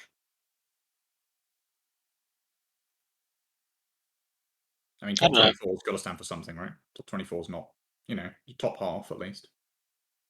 Top 24 in a 32 team tournament. Was it? Oh yeah, sorry. Yeah, I'd probably put them on the higher end of good luck, to be honest. I still think they need that good luck to kind of push them onwards because they haven't performed that well in a tournament. They basically won a match. Yeah, basically. I thought top 24 was. I thought it was a 64 team tournament. Rather. Yeah. Yeah, so yeah, I think aggressively mid tier at least, but potentially potentially good luck at the higher end. Cool. Is there a consensus? Yeah, aggressively mid tier or high end of good luck. I don't know. I feel like high end of mid or low end of mid tier or aggressively mid tier, just because they have competed recently, which gives them something.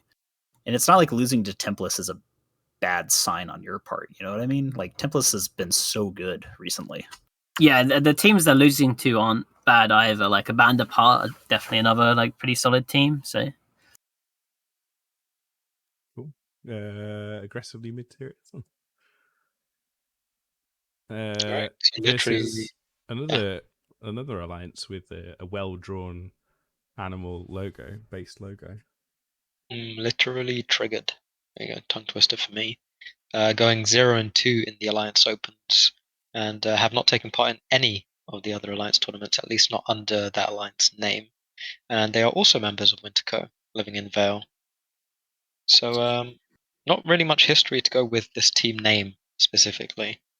We do know a little about them, though. They are being captained by Michael Renard, who flew with Snuffed Out in some previous Alliance tournaments. So they do have a little bit of an experienced core to help build their team around. But this is effectively a new Alliance tournament team that we're watching be born here. I think we're probably going to have to put these guys in good luck anyway, because they don't have any really experience and we don't know how they're going to fly. But this is one of those teams that I wouldn't be surprised if next year we look at them as a mid-tier or at least an aggressively mid-tier team.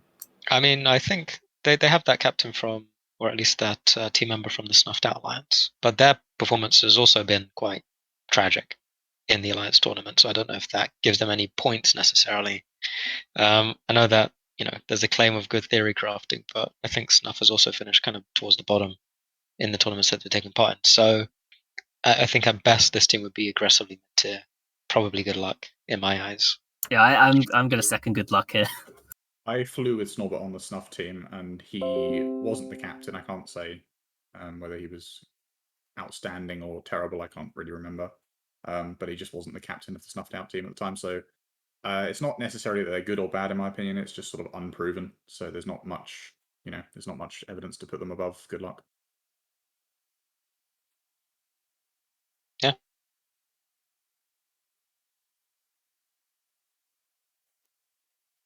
Cool. So they're going to go into good luck tier. Now we got the bit that BBP's been waiting for. Not particularly, but let's go. I mean, this is going to be a spicy match in Twitch chat, I think, right? Because Original Sinners, who left Northern Coalition, joined NSH. I'm not sure if they're going to be involved in the AT team at all, but match 15, 1900, we have Northern Coalition versus NSH. So tell us about NC Dog. Who scripted this? This is good script. Yeah, right. CCP is dude. We live in a simulation at this point. Nothing even makes sense. So here's the thing. Let me preface this by saying I'm not in NC. I just happen to be helping out with their team. I was in NC. Way back in the day, several times. So I was there for both their 14, 15, and 16 top four. It is a very different team now than what it used to be. The reality is that a lot of the main members of the NC team have basically quit or burned out due to incessant nullsec blobbery, which is why I personally have done the healthy choice and not participated in that for several years now. That being said, we do still have some of the, I believe our captain, or one of our captains, who's Zanveri, was the captain of Tri on their third place team run. So that helps. And he's a very, very good Logi pilot. We have Colonel Kurtz, who is an NC team member. We got a couple of people that have flown on it before, and then myself.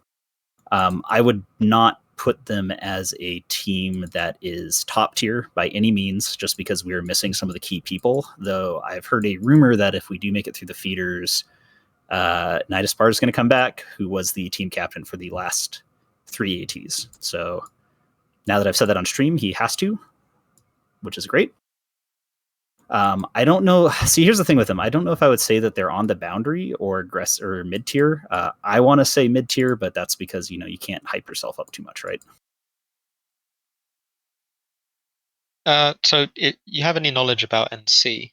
Do you know why they didn't take part in the AO and the AG at all? I have absolutely no idea. I would make a guess that it was probably due to the war that was going on. Well, yeah, just because. So the thing is that the alliance captain for the alliance team captain for NC Dot was also one of the main NC Dot FCs. So I think that NC Dot is claiming that it's because of the war, because apparently you can't spare 10 people time to go do stuff. But hey, not really my problem. Excuse when there's 10,000. It's an excuse. Yeah, it's an excuse. Yeah, it's a good excuse. That's fine. Completely Huge understandable. excuse. I know that some of the NC team, because we used to scrim against them when I was in Volta. They used to be one of the practice partners, and they were really, they were great to practice against. But if what you're saying is true, and that a lot of those old members have kind of moved on or burnt out, then really it's just a fresh face turning up to the tournament. They do have some experience to their name. Whether that translates to experience for their members is something else to be seen. So I don't even know if I could put them in on the boundary, to be honest. Yeah, like I said, that's kind of where I'm at. I would say mid tier, but we will see. It's untested. That's the thing. Is the captain's good, the pilots are new. So does having a good captain make up for that? I don't know. Like the piloting has been definitely getting better and better. So we'll see what happens though when it actually matters, right? That being said, they're up against NSH, which I believe there's some TQ drama between the two of them. Again, that's not something I'm well versed in. It sounds like silly nullsec blobbery to me. But like, how has any NSH really done in tournaments recently? Well, where are we going to put NC Dot before we talk about NSH?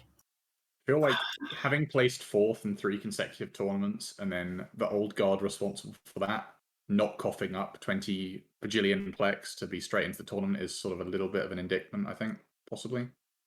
Maybe they just want to play some more. Maybe it's been 6,000 years since the last tournament. They just wanted those extra matches. They wanted to stunt on some fools, and I can respect that. BBP, can you confirm or deny that you are going to stunt on some fools? I think they're going to stunt on NSH, but I don't know about I don't know about some of the better teams. But I think we're either putting them in the boundary section or mid tier. And based on what BVP is saying, I probably would have put them in on the boundary, but based on what BVP is saying, I think they probably should be at the front of mid tier, maybe. That seems reasonable. They do have all of the ingredients for a success. It's just how those ingredients come together, right? Yeah. I don't know. I would argue that maybe they're the low end on the boundary, because if NC Dot plays against Volta, it's still a risky match. Like, you still think there is a 30-40% chance maybe that they pull it off. Yeah, I think upper end of mid tier for NC. By the way, for those of you who are wondering why there is no one in top tier, that's because the top tier teams are in the actual tournament. They have normally bought their way in. We are basing these rankings off of relative to the whole tournament. These are the feeder rounds, which are single elimination. So yes, I think the consensus was upper end of mid tier, which is where I put them. Yeah, we put them at the very front of mid tier, which I think is fairly fair. Or they could be at the bottom on the boundary. I don't know. I think where they are for now is fine. If we really want to, we can come back and move them around, I'm sure, if need be. But I think upper end of mid tier is fair for what they are at the moment. Yeah, so Bazza, tell me about NSH. So NSH apparently haven't played in any tournaments other than the Anger Games, but I mean that comes back to that point I made earlier. If they volunteered themselves up for a non-official, non-CCP tournament, and they scored top 16 with a 2-2 record, which is decent enough. I'll be honest, I'm not too sure how they relate to their cousins in the low sec Naya. Obviously, very similar name. Familiar with both names. Not really sure how they're related in some capacity. As for tiering, I think I would give them credit for taking part in the Angry Games, so I guess I would probably go aggressively mid-tier somewhere, maybe the lower end. I mean, not having had the tournament experience is not great, but top 16, like 2-2 record in the sort of voluntary tournament is, it stands for something. Yeah, the teams they did lose to, though, aren't the best. They're probably other aggressively mid-tier teams, but yeah, I guess I can agree with them being an aggressively mid-tier. I'd probably put them in good luck, personally, but I can move... I agree with you. I think the fact that they've at least taken part in a tournament recently is credit to them. Everybody loves a try, and, and they did go 2-2, so they had an even record. Yeah. So aggressively mid-tier is probably fair. They've beaten some good luck teams. They lost to some other aggressively mid-tier teams. Any objections to that? Done. I realise the time is getting on. Like, we've been going an hour and a half. We haven't even got around to the second round yet, so we should. Probably... Yeah, I have to get up for work in like 4.5 hours. Okay, you should probably 4.5 hours. Jesus. Jeez, Jen. He'll be fine. Oh, we stay up at this point. Let's just keep drinking. It's fine. Let's go. Time Crit versus Outfoxed. Oh yeah, I was gonna say we have to wait. Jen, you can't leave yet. Yeah, I mean you can leave after you tell us about Outfoxed. I guess we can go like in reverse order and talk about Outfoxed first. No, we can keep going. I'm here till the end, mate. I commit. No, Let's go. don't do it. No, Jen, wait, stop. Okay, poor life choices with Event T. So, Right, Time Crit. I can start with Time Crit. So Time Crit are Russian wormhole PvPers. Again, it's another first time appearance for this alliance. So there's really not, again, much to base their performance on. It's first time for the alliance. I think I've run into them a few times on TQ, but they're not memorable to me, which isn't necessarily a bad thing when you play for so many years. But I don't know what they do necessarily, apart from perhaps roam a little bit or roll wormholes to find people to gank. Yeah, I mean, looking at their kill board, they're fairly decent, I'd say, and quite a few of their guys fly with Dark Side members, so I guess they're pretty good on TQ, but they don't have any tournament experience, so I would probably put them in good luck.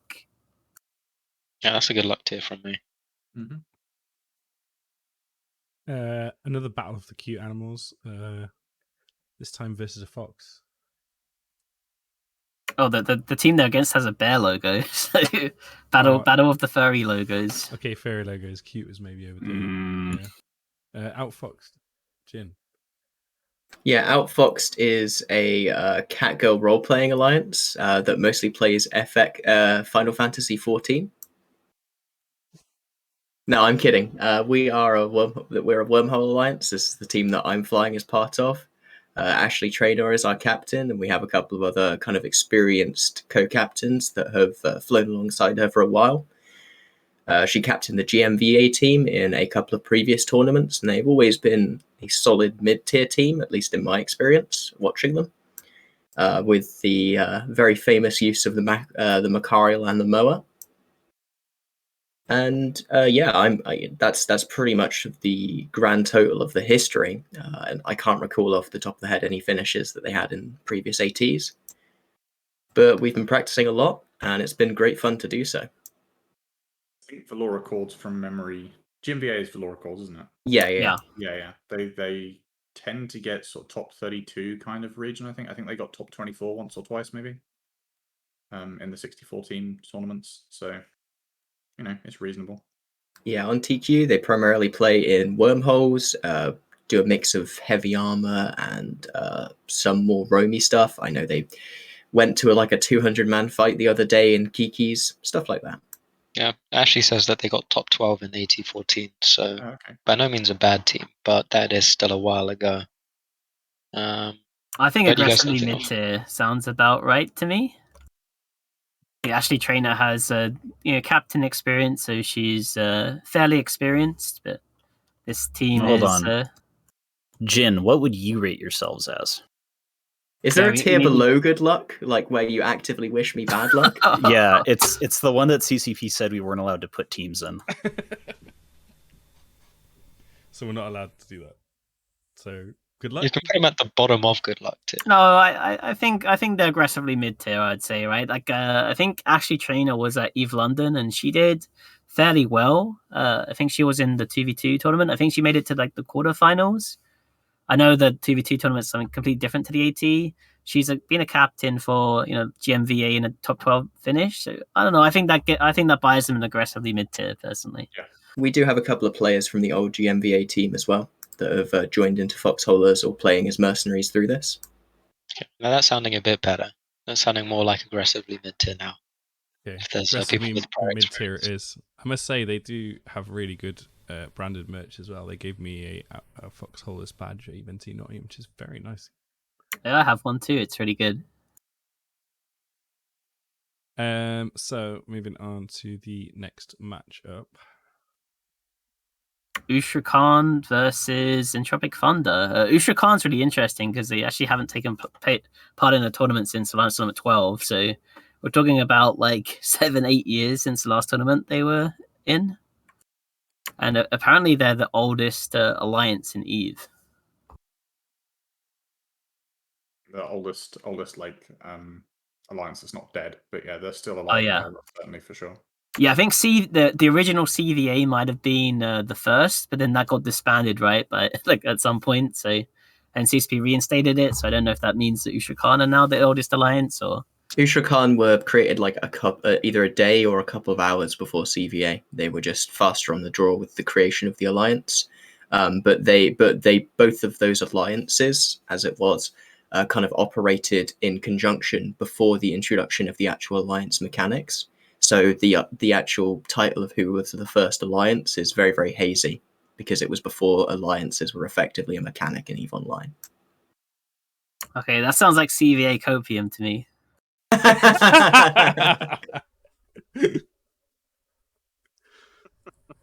So we're gonna quickly shove them somewhere. I say that they haven't taken part in a tournament for 8 years, so I'm probably putting them in good luck. This was good luck tier, yeah. Done. Versus Entropic Thunder. Oh, Flaming Dragons. Okay, so Entropic Thunder is the Flaming Dragons team. And they made it to top 12 in the Anger Games, losing to both Tempest and Volta, who are both well recognized and really good teams. So nothing bad about losing to those two. I can't remember how Flaming Dragons have performed in previous tournaments. I don't think they've taken part, at least not under the Flaming Dragons name. God, this is going to be an awful one to say. So, they did do pretty well in the Anger Games, though, and there's no real shame in losing to Tempest and Volta. So, Weren't Flaming Dragons part of Localist Primary at some point? Yeah, I thought they were as well, but I wasn't sure about that. oh yeah, that could be true. It's really because they move around quite a bit. They've moved around quite a bit over the past few years, so it's hard to tell where they perhaps played in the tournament or where their roster comes from. I mean, ultimately, looking at this, they did well in Anger Games, lost to two really good teams. I don't think that warrants them anything more than, to be honest, good luck. Maybe the upper end of it, but I don't know if it's aggressively mid-tier based on everything that we've spoken about before for other teams. Oh, so we have a split then. I think they're aggressively mid-tier. Mysti thinks they're good luck. Who else wants to weigh in here? I would put them aggressively mid-tier, I think. Yeah, I'm going to put aggressively mid-tier because it'll make Twitch chat annoyed that I'm giving people with tournament experience bonus points. They're gonna get the bottom Flaming list Dragons. since it was split.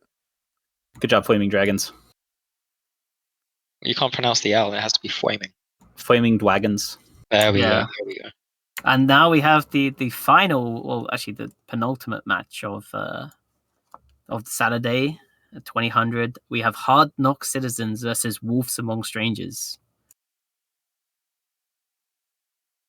Both of these are fairly inexperienced when it comes to tournaments because they mostly haven't taken part recently. Although Wolves Among Strangers actually were in the top 12 in the Anger Games. So who knows much about Hard Knocks and their team? I know they're wormholers, and I try my best to avoid going into wormholes at any point. It's always been a disaster, so I'll leave someone else to share their expertise on that area. Yeah, they've been inactive recently, according to Zkill. So I don't know too much about them, and they haven't taken part in a tournament since AT15. And they lost to strong teams. Like, getting knocked out by Hydra and the band apart isn't a mark on like being bad, but the fact that they haven't taken place in a tournament in 4 years. That's Definitely. the thing. When you see teams that some of these candidates have lost to, you're like, yeah, they're good teams. There's no shame in losing to those, but it's not really about who you lose to. It's about who you can beat, and a lot of these teams haven't got much in the way of winning either. I mean, if you form a one-man team and field yourself and match up against Hydra in the first round, you're not going to get any credit for losing that match. So I mean, it's hard to judge. I'm gonna say good luck, right? We all know that Hard Knocks are PL alts, and PL isn't in this tournament, so it's an easy good luck for me. Yeah. Now that PL's disbanded, though, they should be able to give their full attention to Hard Knocks. Yeah, the wormhole CFC isn't going to be able to help them, because I don't think you can get a wormhole spawning in the arena match, right? So is Hard Knocks the Pandemic Horde B team, or is Pandemic Horde the Hard Knocks B team? I think Fancy Pants Alliance is the Pandemic Horde B team technically, but yeah, I think this is probably an easy good luck from us. Cool. Yeah. Done. The logo for the next one, is it that spy / Yeah. So that's actually their previous alliance's logo, and I just put it had a lollipop, so I just put a wolf there instead. So their previous alliance was called Stranger Danger, and they like merged with another alliance called Weapon Armor Shields, which like WAS. So I guess they rebranded themselves when they merged as Wolves Among Strangers. So they just have a wolf instead of the lollipop. See what we did there. But yeah, they did reasonably okay in the Anger Games, top 12. They actually eliminated Odin's Call from the tournament, which is fairly decent team.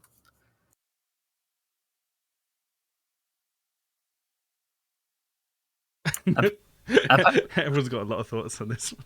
Yeah. Apparently they have like 2 mercenaries from Gorin Clade. One of the Warlord A through D teams that we got going on, right? I see. I don't really know too much about them, to be honest. It seems like they performed okay in Anger Games. Well, they performed well in Anger Games, beating Odin's Call, so they have that in them. And again, there's nothing wrong with losing to Test or Vidra. I don't know how I feel about putting them in anything above maybe the top end of Good Luck, though, just based on the lack of experience that we've seen. They haven't proven themselves. I think I'll put them in aggressively mid-tier just because they played in a tournament recently and they did okay. And they do have like some decent pilots from the mercenary part of their roster. That's a fair point, actually. Yeah, we haven't taken into account mercenaries too much. Only so much we can say on that front. But yeah, I mean, they have good pilots. To mercenaries, and then before any of us could really get a look, it was sort of snatched away again. So it's hard to judge how mercenaries are going to complement these groups, because I think local is primary have a bunch of quite well known mercenaries signed up. So yeah, tricky. All right, so aggressively mid-tier. Sure. Yeah, I'd say aggressively mid-tier for me. Done. Unless anyone else wants to put them in Good Luck, because I think we have a bit of a split one with this team. No, that's fine. I think perhaps bottom end of aggressively mid-tier, just above the Good Luck, I think sounds good. Cool. So the next match is going to be Snuffed Out versus Spectrefleet, I believe. Yeah, so the Snuffed Out team, contrary to what Mysti was saying, they placed top 32 in both AT16 and AT15. I mean, not not the best finishes. I was part of both of those teams, not the finish we were hoping for, obviously. But not shamefully. They're not terrible. I think it was 2-2 in both tournaments. I do know their captain was J.A. Aloysius. I don't know how to pronounce it. He's now with a different team. I can't think who off the top of my head. So they've got a new captain. I think it's Miss Kesha in the sort of new era of Snuff after all the old guard mostly left. Wait. Kesha's the Maybe. captain of it? Maybe. I think so. I'm not sure, to be honest. I don't think so, but he is an old corporate totally fan. wrong. I could be totally wrong. But yeah, so AT16 lost to Try on their way to their third place finish and immediate destruction. AT15 they lost to the Ronin and NC, which I remember clearly because we banned all their Logia and they fielded a Rabisu, and I was a bit bitter about it, but it is how it is. Yeah, I'd probably go aggressively mid-tier for these guys, I think. I'm going to say good luck for Snuff, personally, just because they haven't taken part in a tournament for like the last 3 years.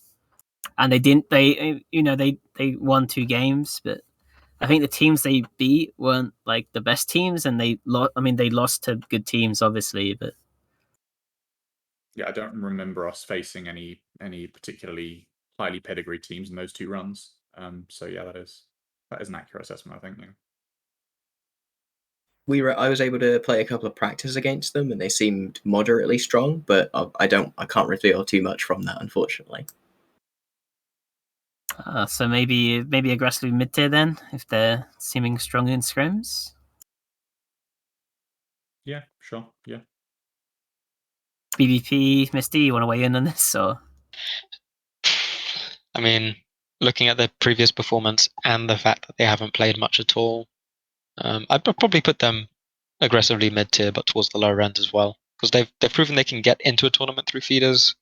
They've proven that they can win a couple matches, at least historically, but they can't move beyond that really from what we've seen. So aggressively mid-tier, lower end. Yeah, that's fair. I mean, at least they're practicing, right? Like, we know they're practicing. Where some of these guys, who knows if they're even trying stuff. Like, I don't know. I wish we could give more info. I wish we could be like, so Jin, how did they do versus you? But that'd be a little ox. Yeah. I've only I'm not the captain, and this is my first Alliance tournament I'm played in, so I'd rather not leak the hell out and get kicked before I can play in my first match, at least. So Snuff are definitely practicing. They're definitely putting in the time for scrim blocks. So yeah, I mean, if they're scrimming, then that makes me feel a lot more confident about putting them in aggressively mid-tier. Yeah, the other side of this matchup is really interesting, though, because Spectre Fleet actually has a team this year. And Spectre Fleet has played in predominantly community-run tournaments before this, because the previous rule set made it very, very difficult for them to take part. They have participated in these tournaments before, but it's always been kind of a neutered team due to the restrictions of what members you can field. And this time, Spectre Fleet are basically able to field a full complement of whoever they want from the entire NPSI community. And I'm really interested to see what Virian and the other people who are in charge of that team can put together. Yeah, I want to. I wanted to make a request here. So I know Virian pretty well. I used to fly with Spectre like a lot back when I actually played on TQ. And I have a request, Virian. I know you're here because I see you in Twitch chat. Please do not lose with the Blaster Rush for like the 7th time in a row, because I swear to God, every single tournament, you guys practice, then you're like, we're just gonna bring a Blaster Rush. So if you're gonna do it, you better win. No, don't you bro me. Which icon are respectively? I feel like I should know this. Should be the purple one, like a purple fleet symbol is roughly that, like SF logo. I don't think it's there, mate.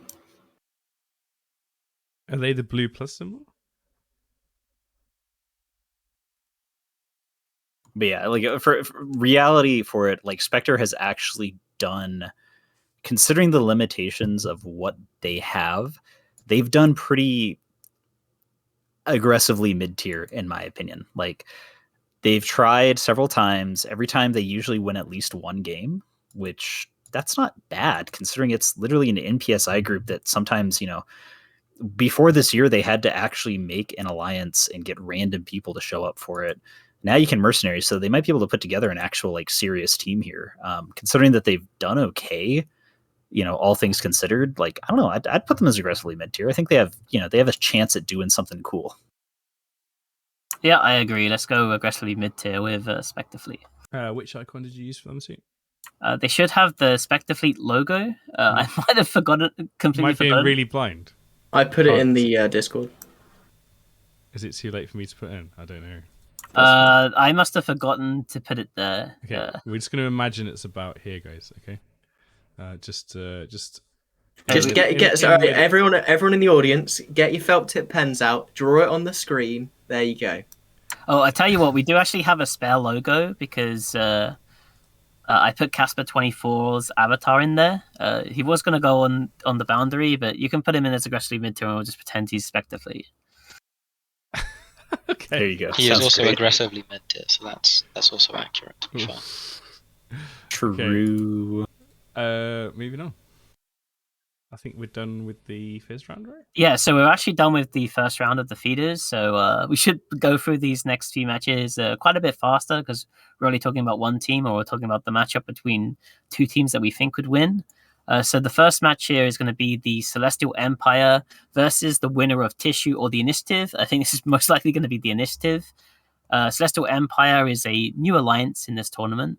Their alliance was made in 2020, so this is the first AT experience. I don't think they took part in the end games or the AO. And one of the interesting things about this is if Initiative wins against Tissue, which is very likely, the Celestial Empire are actually holding space in Fountain, and at the conclusion of the Delve War, Init came back and kicked them all out. So maybe they have an opportunity to upset Init as a bit of a grudge match. But since they have no experience, I'm going to vote on these guys being good luck. Yeah, I just took a look at their kill board and I saw a wave of red with some orcas mixed in and some mining barges. So from what I can see there, not so sure. I think good luck tier for sure. I think it's just worth noting, not particularly specific to Celestial Empire, but just for these last 13 teams here, these teams, for everyone watching, these last 13 teams only have to win one match to get to the Alliance tournament. They get a bye in the first round, so it's a pretty hefty advantage for these guys. One single match gets them into the Alliance tournament proper. Pretty big deal. Yeah, so the next match 21, this is likely going to be between Test versus the winner of Minions or Striborg. I think we probably favor Striborg a little more. I think we're putting Celestial as a literal who, so good luck. Yes. Yeah. We're putting Celestial in good luck. I think Bay's already done that. Yeah, already done that. I think Initiative are probably going to win that game. Are we going to guess our way through the brackets, or just go through these teams that are going straight into the second round? I think. Let's just go through the teams because we've been going on for 2 hours now, and people need to go, right? So we're gonna skip those matches. We've talked about the teams. We'll do the whole bracket when we do the main tournament one, right? Yeah. So match 22, Laserhawks. Mysti, can you tell me about Laserhawks? Sure. So Laserhawks, they've come in third place previously in AT15. They've made the top 12 in the Alliance Opens, losing to Tuskers and Warlords respectively. And they've also made it to the top 24 in AT16, losing to BSOD and Templars. So I know we've mentioned that the teams that you lose to don't necessarily determine how good you are, but they're not bad teams by any means, any of those four that they've played against. And I guess until they come up against a good team, they've shown that they can actually progress in a tournament setting to make it to that top 12 in the most recent Alliance Opens. In the Alliance Opens, not the most recent one necessarily, with Hunger Games in account. But yeah, I don't really know where I place them, to be honest. It's a mixed bag. I'm having the same thing with them because, like, I want to say on the boundary, but their performance has been so inconsistent. Like third place in AT15, which I've expressed my opinions on that one before. I think they kind of lucked into that a little bit, but you can't. It's hard to luck into third place, but they definitely had an easier path than some people. And then top 24 in 16, which is way worse. But then top 12 in Alliance Open, losing to like Tuskers and Warlords, who, spoiler alert, I think those are both top tier teams. Yeah, I don't know. Are they mid tier? Or are they on the boundary? Like, they're definitely one of those two. Yeah, I think I'd go mid tier. I mean, they've had a couple of reasonable results, but third place in AT15 is sort of I'd guess kind of a fluke, like a flash in the pan kind of result. I don't think they're close to being consistent sort of top 4 finishers, so I think mid tier is probably the most accurate position for me. Yeah, I'd agree. I'd lean a little more towards on the boundary, but I think we'll probably go with mid tier here. Okay. It's kind of in the sort of next to NC dot, sort of the top end of mid tier, right? Yeah, around the NC dot, probably pretty fair. Red versus blue. Next up, we've got red versus blue, who are playing against either Toilet Paper or my Baltrum Naruto Hidden Leaf Village Ninja Assassin Squad esports team. So red versus blue, pretty well known. I think they're still based in HiSec in that the Citadel constellation. I think they quietened down a little bit in the last couple of years in terms of activity. It used to be the hotspot. If you wanted some cool PvP guaranteed, you'd go to red versus blue, but I think it's been a little bit quieter since then. AT16, they finished top 32, losing to Initiative and Test. They didn't make it through the feeders in AT15. I will personally feel quite bad about clapping them out because I quite like red versus blue. I think it's a really cool concept. I think it absolutely it feels a really important niche in the game. So I'll feel a lot of guilt about inevitably beating them. But as for rating, I find these guys quite hard to place. What do you guys think? I think good luck, because their recent, if you look at the killboard activity recently, it's been completely down. So they didn't take part in the Alliance Open or the Anger Games either. And they didn't do particularly well in the tournaments that they have been in. They top 32 in AT16 and failing to get through the feeder rounds. AT15, I'm probably going to say good luck to them. It's true, but also it's an alliance that's made specifically for just undocking and getting a fight and then docking up, losing your ship, undocking and getting another fight. And they only need 10 pilots for a match. I mean, whether they got 10 pilots or 1,000 pilots taking part in RVB doesn't really matter. If they've got 10 consistent pilots who, want to take part in this AT, that could be a boon. But yeah, I mean, there's not the evidence really to put them above good luck, I suppose. Yeah, it's all about proving yourself, right? And they haven't had, I guess, the opportunity to prove themselves so far because they haven't taken part in those recent tournaments. So I think the best we could do is put them in good luck at the moment and see kind of how they fare in the tournament. Done. Yoink. So yeah, after red versus blue, we have Villa Records. They didn't do too great in Alliance Tournament 16. They lost to Viager and Centipede Caliphate, which I think was Brett Thomas's team. And the good run that they did have in AT14 when Ashley Traynor was the team captain, she's obviously moved on to Foxholders, so have a lot of the people who were flying with her in that tournament. So I think I will probably rate them as good luck. Yeah, and I agree. Here's the thing too, especially with the mercenary rules, I think a lot of these teams that used to maybe have an opportunity to get kind of good players that didn't really want to be affiliated with anyone might have ended up playing on teams that they normally wouldn't have. I guess that's kind of sidetracking a little bit, but think of something like Spectre Fleet or Red versus Blue or Velour Accords, which are all kind of weird alliances where you have to sort of be already unaffiliated to play with them. Well, now you can be unaffiliated and play with whoever you want. Like, for instance, most of the Burn Eden guys are playing with Northern Coalition, but our corp's not in Northern Coalition. I think that there's a lot of other cases like that, like the Goran Clade guys that are playing with other alliances as opposed to forming their own team. Maybe some of those people last tournament would have played with like Spectre Fleet or something, and now they have an opportunity to play with a bigger tournament team. So it kind of maybe makes some of these teams like Velour and Red versus Blue, they lose even more potential players. Or not. I don't know. It's an idea. Yeah, so up next we have Castabouts, which is a really old school Alliance tournament team. Does anyone want to weigh in a bit more on Castabouts?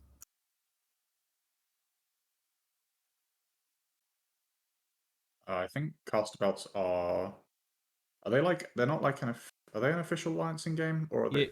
Yeah, they do have an Alliance in game.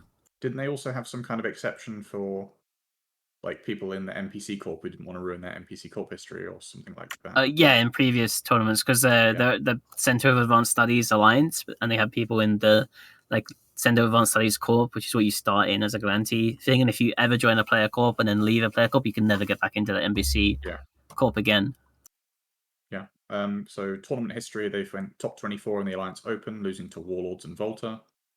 Top 12 in AT16, lost to Bright Side of Death and Volta, and then 0-2 in AT15. But that's getting a little bit back now. I don't think they should be judged too harshly for that performance in AT15, given their performances since then. I'd probably go aggressively mid tier for Castabouts. Yeah, I agree. I think they're also aggressively mid tier. Yeah, I think that's absolutely fun. I was going to ask, since they are kind of a collective of people that fly from MC Corps, did they take part in the AO or the Anger Games under any other team names? I think they may have taken part in the Anger Games. I didn't completely check. I know they did fairly well in the Alliance Open, though. Unfortunately, they kind of got a tough bracket, with Warlords and Volta.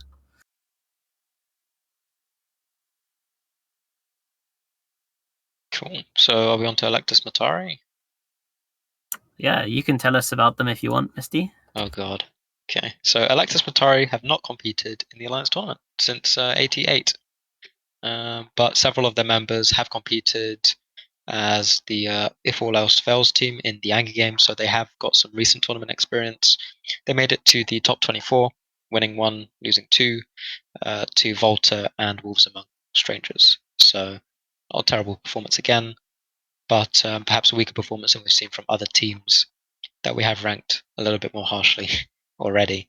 Alexis Matari are Minmatar role players, and I think they have a famous role player on their team. I have no idea how to pronounce it. Arcia Elkin. Okay. I mean, just from what I've read, what I understand of them, it would be a good luck from me. But I don't know if there's any other kind of feelings on this one. I mean, they took part in the Anger Games. Not a particularly super strong result though, and in the actual AT, I think they're probably the team that hasn't competed in the longest amount of time that's in this Alliance tournament, with 88 being 12 years ago. So that kind of experience is basically irrelevant for gauging their strength. So I would probably go good luck. They're just unproven as far as I'm concerned. I mean, I guess they got to 24, but I mean, it's still a losing record. It's not, it's nothing particularly impressive. Yeah, apparently they have some 2v2 experience. There's some stuff in the Twitch chat about the team captain winning the Toronto 2v2, the EVE World Tour. So maybe they're better than what we're rating them as, but based on what we know, I think we have to go with good luck. Yeah, I think that's fair.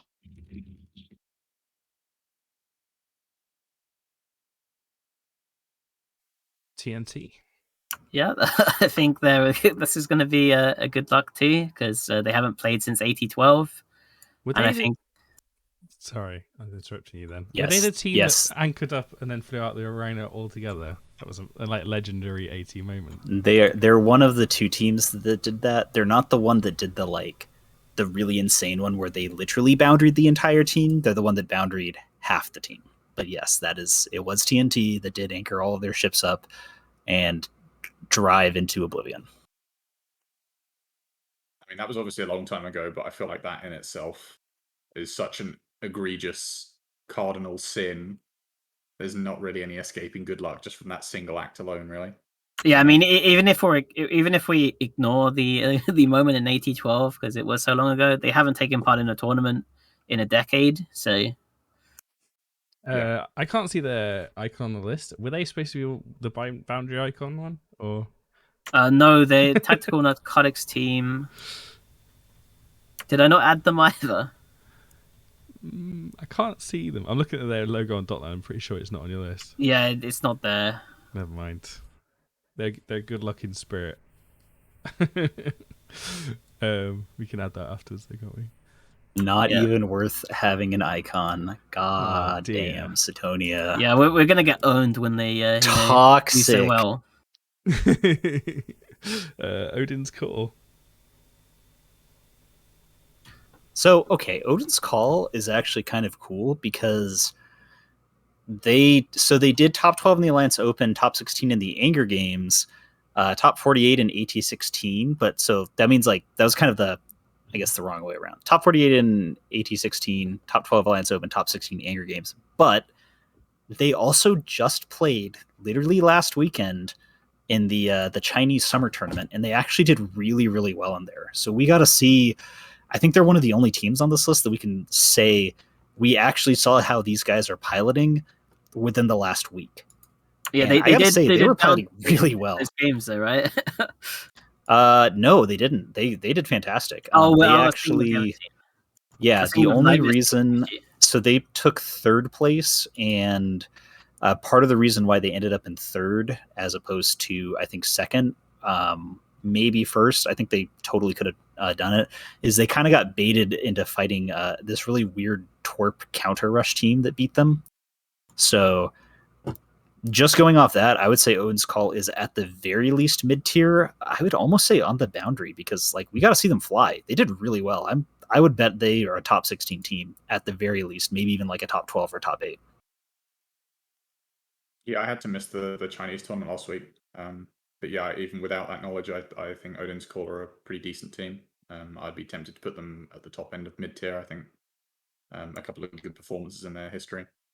Yeah, I think they're mid tier too. Yeah, I think mid tier is absolutely fine.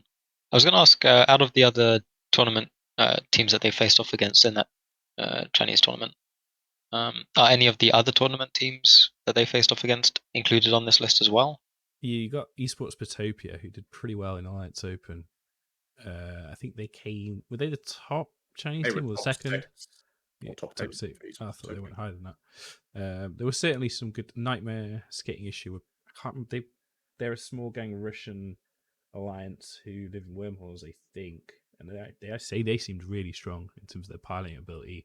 And Odin's Call were up there fighting those guys. So All right. my hunch is like, I mean, if my opinion counts for anything, I would put Odin's on the boundary, but like just over the boundary, like 125.5 kilometers. So just enough to blow up, but not, okay. Yeah, no, so I agree with Artjay. Yeah, like I think that they're above mid tier, but to be fair, I'm like part of the reason I say that is because we saw them flying really well last weekend. Whereas a lot of these other teams, it's total speculation. Like, let's be real. Those guys, we saw them fly, and I was like, okay, yeah, they know their stuff. I can get behind that. That's fine. I think, based on that, I think we can bump them up a little bit as well. Put them up on that upper band. Yeah, I mean, the fact that they've taken part in like a tournament, so they're like super, super fresh, like not even like Anger Games fresh, like Summer Games fresh is definitely a plus. Cool. That's our second on the boundary team. Next is Concept Protean, which I know nothing about. Yeah, so this is basically one of those other like Wormhole Corp alliances that were made purely just so a Wormhole Corp could play in the AT. They're Wormhole PvPers. I don't know too much about them other than that. This is their first tournament. They actually made the tournament like a week before the cutoff date. But, so good luck because we don't know who they are. Yeah, I think we've got to put them in good luck just because we don't know any tournament history about them. Apparently, they're pretty decent PvPers on TQ in Wormhole space, but Ara says they're good people, so we got to move them below good luck.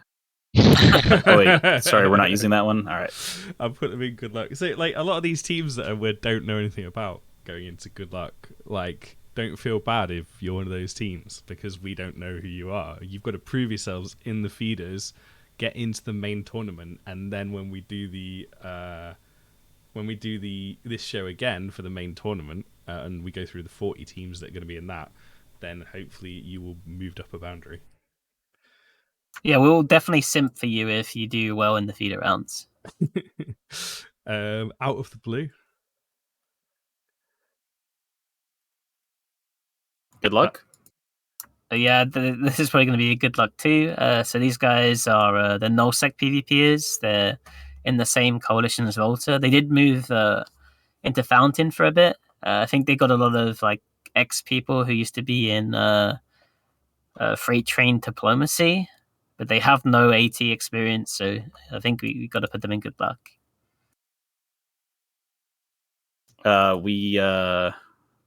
We do have a very important thing in Twitch chat. Artjay, you just said one of the banned Twitch gamer words. So, did I? Yeah, you can't say the word that rhymes with pimp. I think I said that. That wasn't me.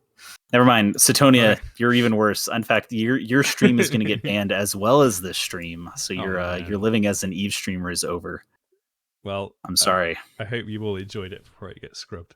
So where are we? Out of the blue is good luck. Caldarius Alliance. We're at Caldarius. So I think Caldarius has actually flown in the AT before. And I do have more information on them, which is kind of so a long time ago, back before Supers and Titans had jump fatigue and the game was a different place. Some say better, some say worse. Some definitely say that the player count was much higher, whatever that means, at CCP. Caldarius basically was a fraternity-like alliance, sort of where they started out with a group of Japanese players that moved over, and then they all kind of grew up together. So like they did the exact same thing as fraternity, where they started out in frigates, then they ended up in like caracals, and they ended up in stuff. I believe that actually a lot of their members have participated in ATs under different alliances before, so it's their first AT, but it's not really. I have to say that as this is where I'm going to curse you. So I'm sorry, NC Dot. As somebody who was and / is on the NC Dot team, I'm more worried about the match versus Caldarius than I am about in NSH, because we know literally nothing about Caladrius. Sorry.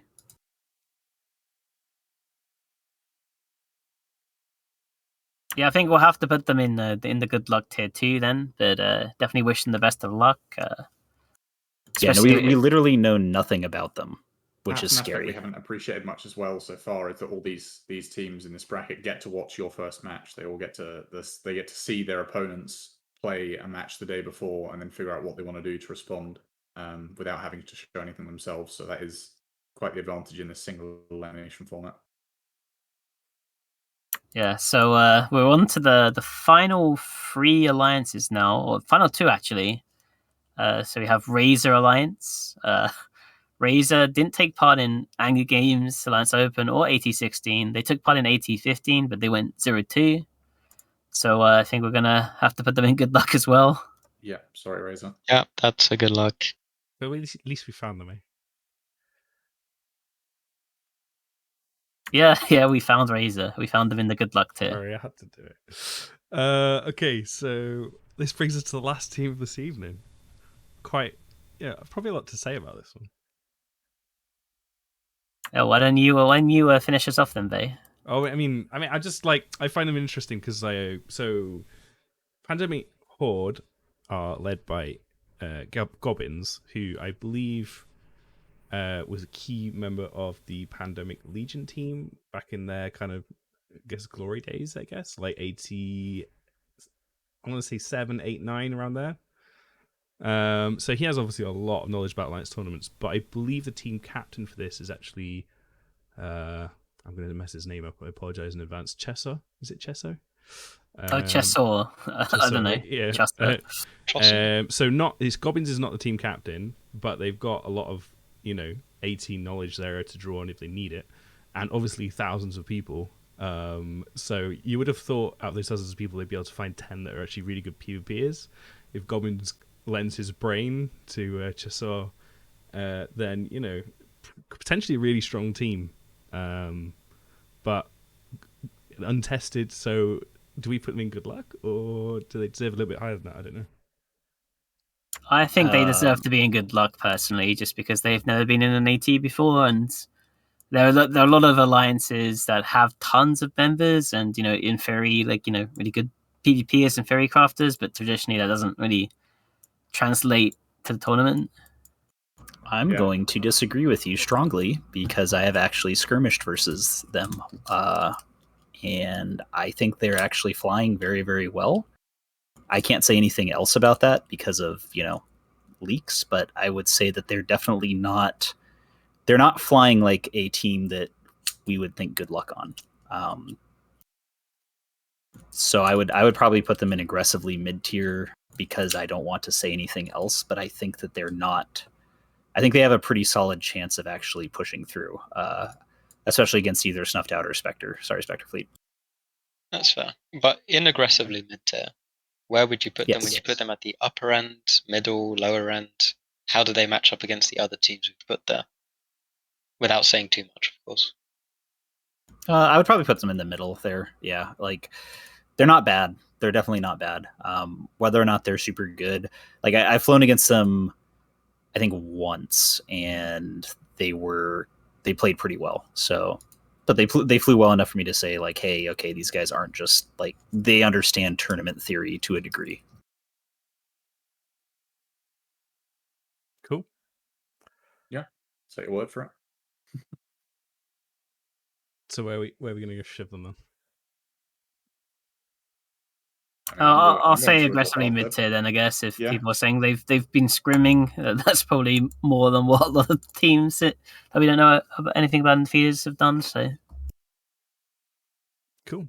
I think that brings us to the end. We've still got a bunch of teams down there: Goonswarm, Hydra, Rick Pell of Soundmind. I'm not sure what that one is. Tempest, Waffles, Bandapart, Tuskers, Darkside. I forget the name of that alliance. Volta, Vidra. What could possibly go wrong? I don't know who that is. Wormhole Society, Deepwater, Esports Utopia. I'm not sure who they are. There's a couple of random ones who've bought their way in. RMT, I think that's Chori's alliance, I'm guessing, who have got a better icon that he sent me, which I'll maybe add to this if we can. And is that Noir? Yeah. So a lot of eight. I think there's a lot. I think all of the top tier alliances have either got through to the main tournament on merit of their previous record, or have bought their way in because they're super passionate about the tournament. So I think when we do this again after the feeders, the top tier will fill out for sure. Yeah, just looking at the bracket now, there's a lot of good teams in there. It's going to be scary for any team. Once you get through the feeders, you shit your pants. You get through the feeders, you make it. Oh, we made it, guys. We went 2-0, and then oh shit, we're against Volta or something. It's going to be a very difficult tournament to navigate because there's so many good teams. Yeah, I guess it's something that Twitch chat was kind of why are there no top tier teams? And it's exactly as Artjay said. The top, so 8 of the top 8 teams from Anger Games and AO were all seeded, so they're not in the feeders. And then the next 16 teams bought in by spending I think what was the minimum? We said it was 27 billion or 28 billion ISK was the minimum. So yeah, it was 10,000 plex, which was about 27 bill at the time. Yeah, so we're, maybe there's some top tier teams in the feeders. I'm surprised NC Dot, and I'm surprised that, well, I'm not saying they're top tier, but I'm surprised Exodus, NC Dot, Laserhawks, Brave. I'm surprised that those guys didn't put the ISK up because they've been traditionally pretty solid. But the reality is that a lot of the really good teams don't have to play this weekend because they either were so good that they got seeded, or they just said, you know what, screw it, we're just going to spend the money so you don't have to worry about a single elimination.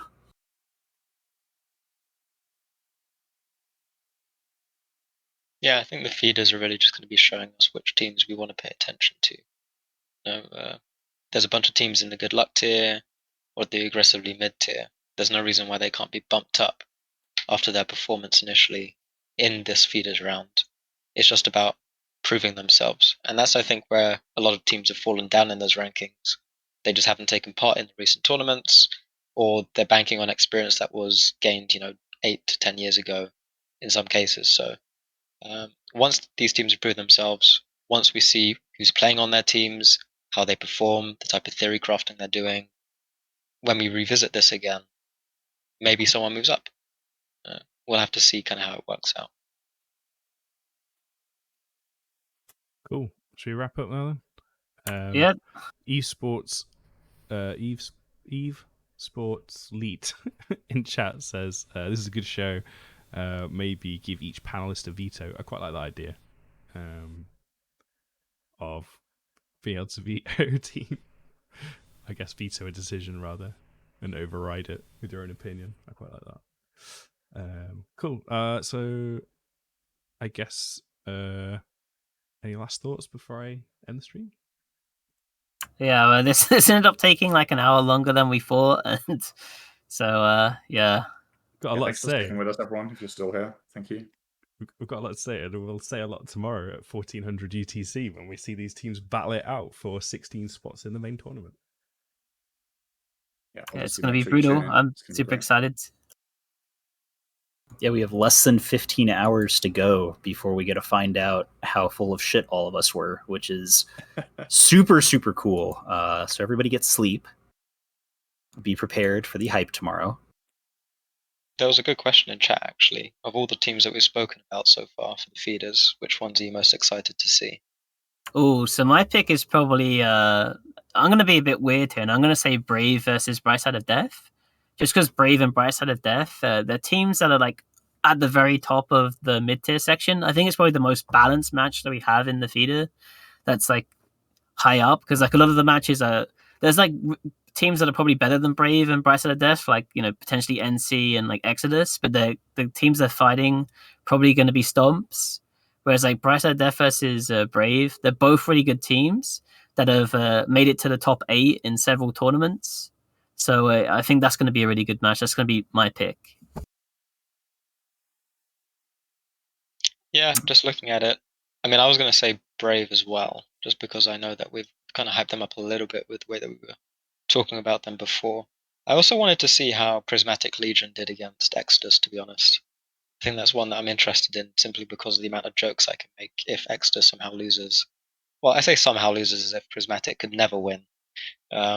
If Exodus loses, I'm sure there's a number of jokes that I'll be able to come up with to direct to various members of the Exodus team. So Yeah, I look forward to that one. I'm praying for Prismatic.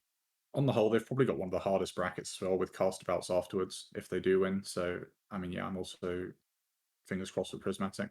Like I said, brilliant logo. Really like it. Very cool. Good luck. Genuinely all the best. Matches, I think I would quite like to see Arrival v Shadow Cartel, you know, the resurgence of Shadow Cartel and Arrival being made from Weekend Warriors, and that'll be quite an interesting match. Arrival quite strong on the Weekend Warriors performance in the past. And then Yeah, Seven I'm, Sins if they win that for the winner. So I mean that's again not like a top tier bracket, but it's I think it produced some good matches.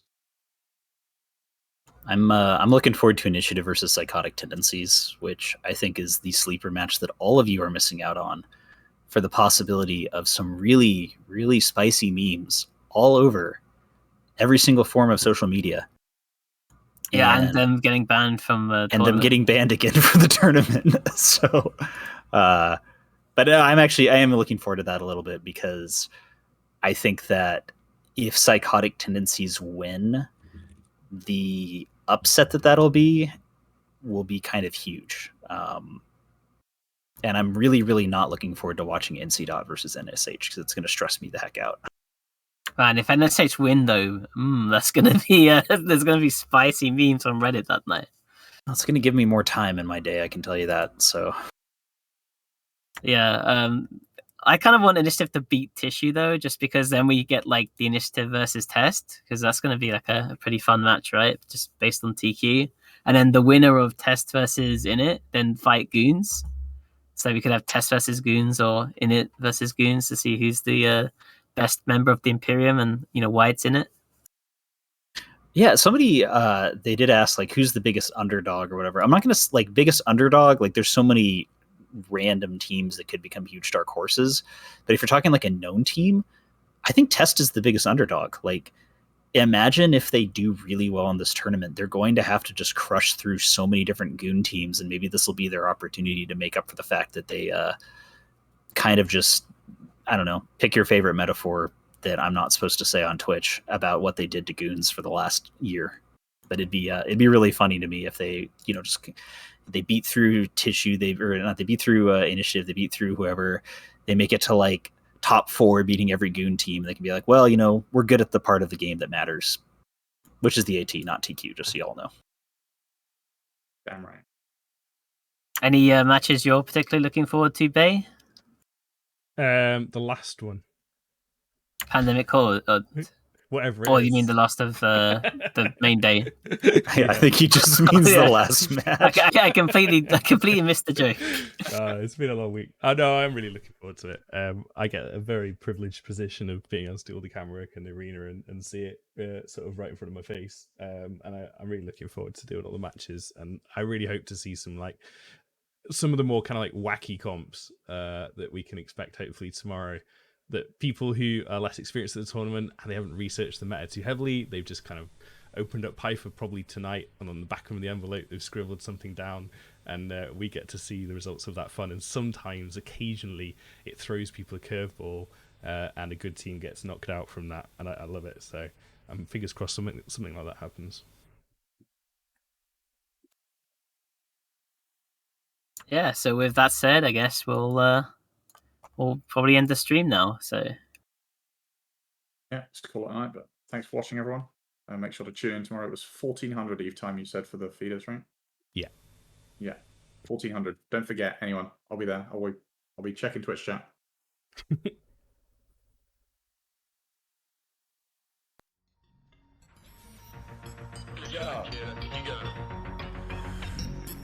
Look, you ain't gotta get mad when you lose fights. When you burn out all your guns and lose both flights. Rip drones with the geckos in the cargo. Learn from mistakes that you made, it ain't high, yo.